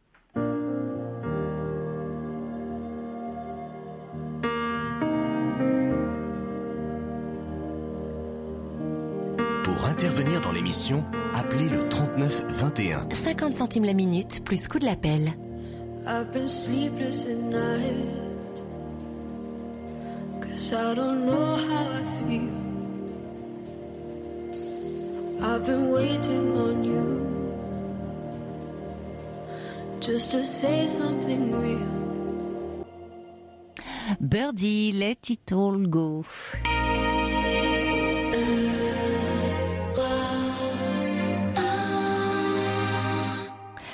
Un petit message de quelqu'un qui me dit que sa meilleure amie a eu un problème d'alcoolisme et que quand elle s'en est sortie, elle en a voulu à son entourage finalement de ne pas avoir réagi peut-être plus tôt. Alors elle dit agissez vraiment Nadège, même si sur le moment c'est mal reçu, c'est juste au final. C'est ce que dit le valet de cœur qu'il résume dans une belle formule en disant les adultes se réparent mais les enfants se construisent, alors protéger ces personnes en devenir. Et puis un petit clin d'œil amical à Swazik et Edwige qui nous écoutent en travaillant. Elles nous précisent pas ce qu'elles font, Edwige et Swazik, mais on les embrasse bien fort. Et on accueille maintenant Marie-Jo. Bonsoir. Bonsoir. Bonsoir Marie-Jo. Bonsoir. Alors, moi, c'est tout simple. C'est juste un petit coup de colère, mais qui n'a aucune Un petit coup de gueule, alors. Ça va nous, voilà, pour finir comme ça. Voilà. Je suis dans un immeuble. Oui. À mon étage, alors moi je n'ai pas d'enfant, mais à mon étage, depuis 7 ans, je décore l'étage. Je mets pas de sapin, je mets rien de religieux, juste quelques guirlandes. Oh, le sapin, c'est pas religieux, le sapin. Non, mais je l'ai même pas mis, c'est important. Oh non, mais parce que maintenant on en a discuté, le sapin, ça devient dingue quand même, un sapin, c'est Noël. Je vais quand même vous le préciser, hein. Oui, mais c'est terrible parce que maintenant on est obligé de prendre moult précautions, c'est dingue. Oui. Tout à fait. Alors, on a changé de gardien cette année, puis ce matin, j'étais dehors, je dis au gardien, tiens, je décore mon palier. Oui. Il m'a dit, ah bon? Je dis oui, il y a 7 ans que je le fais, ça fait plaisir à ceux de l'étage, il y a des enfants, il y en a même de d'autres étages qui viennent voir tous les ans. Je dis bon, et il m'a rien dit de plus, je lui ai dit, et vous décorez la loge? Il m'a dit, j'ai pas le temps. Je dis, si vous voulez, je vous aiderai. Il m'a dit, ok. Et cet après-midi, donc 5-6 heures après, surprise, chez moi, le gardien, l'autre gardienne et quelqu'un du bailleur, des FIDIS, qui vient, qui me disent « Vous n'avez pas le droit de décorer les étages, il faut une autorisation. » Oh là là là là. Je voudrais savoir ce que vous en pensez. C'est tout simplement ça, ça me met un peu en colère. Oh, je comprends. Voilà. Franchement, c'est... Surtout actuellement... Ça me laisse d'un... Comment dire... je trouve ça tellement bête. De dépenser, vous faites plaisir. Ben oui. Les enfants finalement, juste vous faites ça depuis des années, tout le monde trouvait ça plutôt agréable. Oui. C'était vous décorer au moment de Noël. Et les autres gardiens le savaient, ils n'ont jamais rien dit. Vous êtes tombé sur quelqu'un qui est tatillon, pointilleux. On en a qui fait un peu de zèle et qui, voilà, c'est tout. Il y en a dans tous les métiers malheureusement, des gens comme ça. Et là, c'est la représentante du bailleur, des FIDIS, qui est venue, qui me dit, de toute façon, j'ai pris des photos, je vais en référer à la société. Je dis, allez-y, faites-le. Qu'est-ce que vous voulez que je vous dise? Je trouve ça désolant. Oui, je trouve ça désolant d'en arriver à ça pour des choses qui vraiment, ce sont des broutilles, quoi. Vous n'embêtez personne. En plus, je suis toute seule, j'ai pas d'enfant, j'ai rien. Donc c'est même pas pour moi, je décore rien chez moi. Parce que je crois pas tout ça. Donc c'est vraiment pour dire, et j'ai marqué bonne année, puis je leur ai prouvé que ça s'enlevait à l'eau. Oui, parce que vous mettez sur les murs. Oui, vous écrivez des petites décorations et j'ai juste marqué bonne année en plus, bonne année 2016.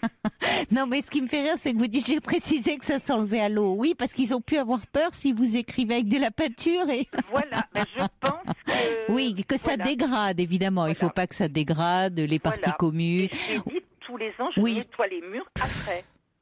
Mais autrement, c'est des guirlandes, des petites boules. Hein. Mais juste sur le côté, je marque en gros bonne année 2016. Mais c'est tout ce qu'il y a comme écriture, puis des petites étoiles. Mais ça s'enlève à l'eau et je leur ai prouvé. C'est pour ça, je suis un petit peu en colère. Moi aussi, je trouve ça affligeant quand on arrive à ça. Mais dans tout, il y a toujours des gens. Ce sont des esprits étroits, en fait. Oui. C'est terrible, hein. Et il suffit d'un comme ça pour qu'ils pourrissent la vie d'une quantité phénoménale. Ce sont des gens zélés, c'est ça, qui font l'excès de zèle très bon. Et il y en a partout et ils nous pourrissent la vie. Ouais, pour des petites choses. À faire, je pense que y a des choses, autrement plus graves à faire dans ce pays, que de s'occuper de la partie commune, voir s'il y a des boules ou des guirlandes mises et enlevées, comme vous dites. Vous ne dégradez pas, c'est pour le bonheur des enfants. Mais vous savez, j'en parlais avec un monsieur là qui est jardinier et qui à côté d'une forêt, a fait un petit espace où depuis des années il y a des chèvres, des poules, des canards, enfin, et c'est le bonheur des enfants et des adultes. Moi, dès que je peux, je vais les voir. Et il me disait là qu'il y avait il avait été une visite des services vétérinaires parce qu'une dame avait écrit en disant qu'il y avait des canards et qu'il n'y avait pas d'eau suffisante pour les canards, que quand il y a des canards, il doit y avoir une mare, que le grillage n'était pas aux normes parce qu'on pouvait passer les mains. Et je me dis, et donc les enfants, c'est des chèvres et des poules, hein, donc avant qu'ils se fassent mordre, vous voyez, et les enfants, c'est le bonheur de mettre leurs petites mains dans le grillage pour nourrir les bêtes, les chèvres. Et vous voyez, ça rejoint un peu ce que vous me dites là, c'est-à-dire des personnes qui, au lieu de prendre le plaisir, de voir le bon côté des choses, ils vont toujours avoir ce petit esprit étroit, tatillon, et d'emmerder les autres, parce qu'il n'y a pas d'autre mot, quoi. Enfin, et c'est terrible au fond. Ils sont à plaindre, mais c'est vrai qu'ils nous empoisonnent bien la vie, quoi. Oui, ça je suis sûre, oui. Alors, il faudrait demander aux parents, demander le soutien et des enfants, dire laissez cette dame tranquille. Elle fait ses petites décorations pour Noël. Une fois que c'est passé, le couloir redevient comme avant. Le monde avec ça. Je comprends. J'ai pas envie Mais vous pouvez mettre un petit mot dans l'entrée en disant désolé, cette année, pas de décoration de Noël, interdiction. Non, je les ai faites justement. C'est pour ça j'ai pu leur prouver que ça pouvait s'enlever. Je les ai faites. Dans mon palier en plus. Hein.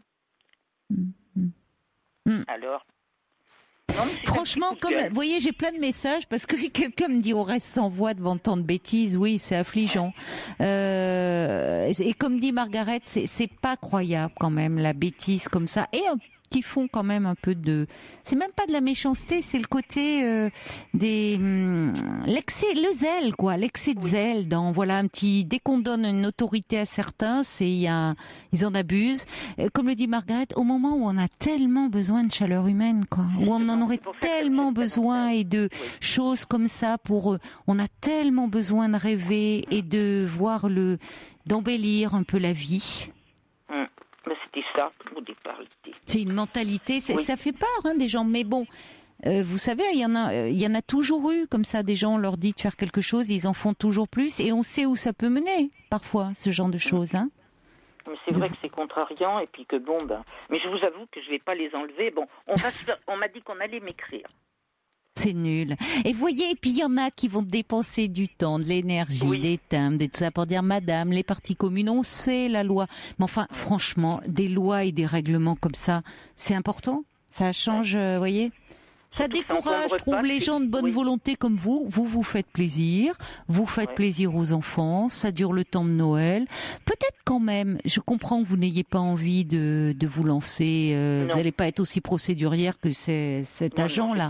Mais peut-être dire, vous allez avoir des parents qui vont vous dire, ou des enfants, alors, notre couloir, il n'est pas décoré cette année, dire, écoutez, le gardien, il va y avoir une bonne ambiance dans votre immeuble. Je l'ai décoré, mon couloir. Je l'ai décoré, ça y est. Ah oui, vous l'avez fait. Oui, c'est pour ça que j'ai pour leur prouver que ça s'en allait. Oh, vous avez bien raison. Il y a quelqu'un qui dit, ce sont des gens que Molière déjà appelait des fâcheux. Oui. Ils sont légion, hein, malheureusement. Hein. Oui, mais j'avais besoin de le dire parce que ça m'a contrarié, c'est tout. Voilà. Écoutez, on partage votre contrariété. Il y a quelqu'un qui dit, mais il n'a pas autre chose à faire, ce gardien, quand même, que de vous embêter. Écoutez, il n'aura pas d'étrennes cette année. Oh, c'est sûr que je ne vais pas lui en donner, ça c'est certain. Hein. Voilà, non, il sera puni de sa méchanceté, de sa bêtise. Ouais. Voilà, non, il veut se faire bien voir. Voyez, il applique, tac, le règlement. Et bon, vous savez, ça fait penser à des poèmes de Prévert et comme ça, c'est vrai. À un moment où, comme le dit, non, mais je comprends votre contrariété parce que c'est des petites choses, mais c'est très contrariant et on a tellement besoin de gens qui apportent un peu de rêve, un peu d'humanité dans ce monde de brut que c'est dommage qu'on vous décourage. Alors vous avez bien fait de le décorer. Vous avez notre soutien. Je vous embrasse, ma chère Marie-Jo. Merci à Paul qui a été gentil aussi. Au revoir, Marie-Jo. Au revoir, bonne soirée. Je vous embrasse et je vous souhaite une très belle nuit. Je vous donne rendez-vous demain, bien sûr. Bonjour Pierre. Bonjour Marion. Il est 1h du matin sur Europe 1 et tout de suite, vous allez retrouver Jean-Marc Morandini.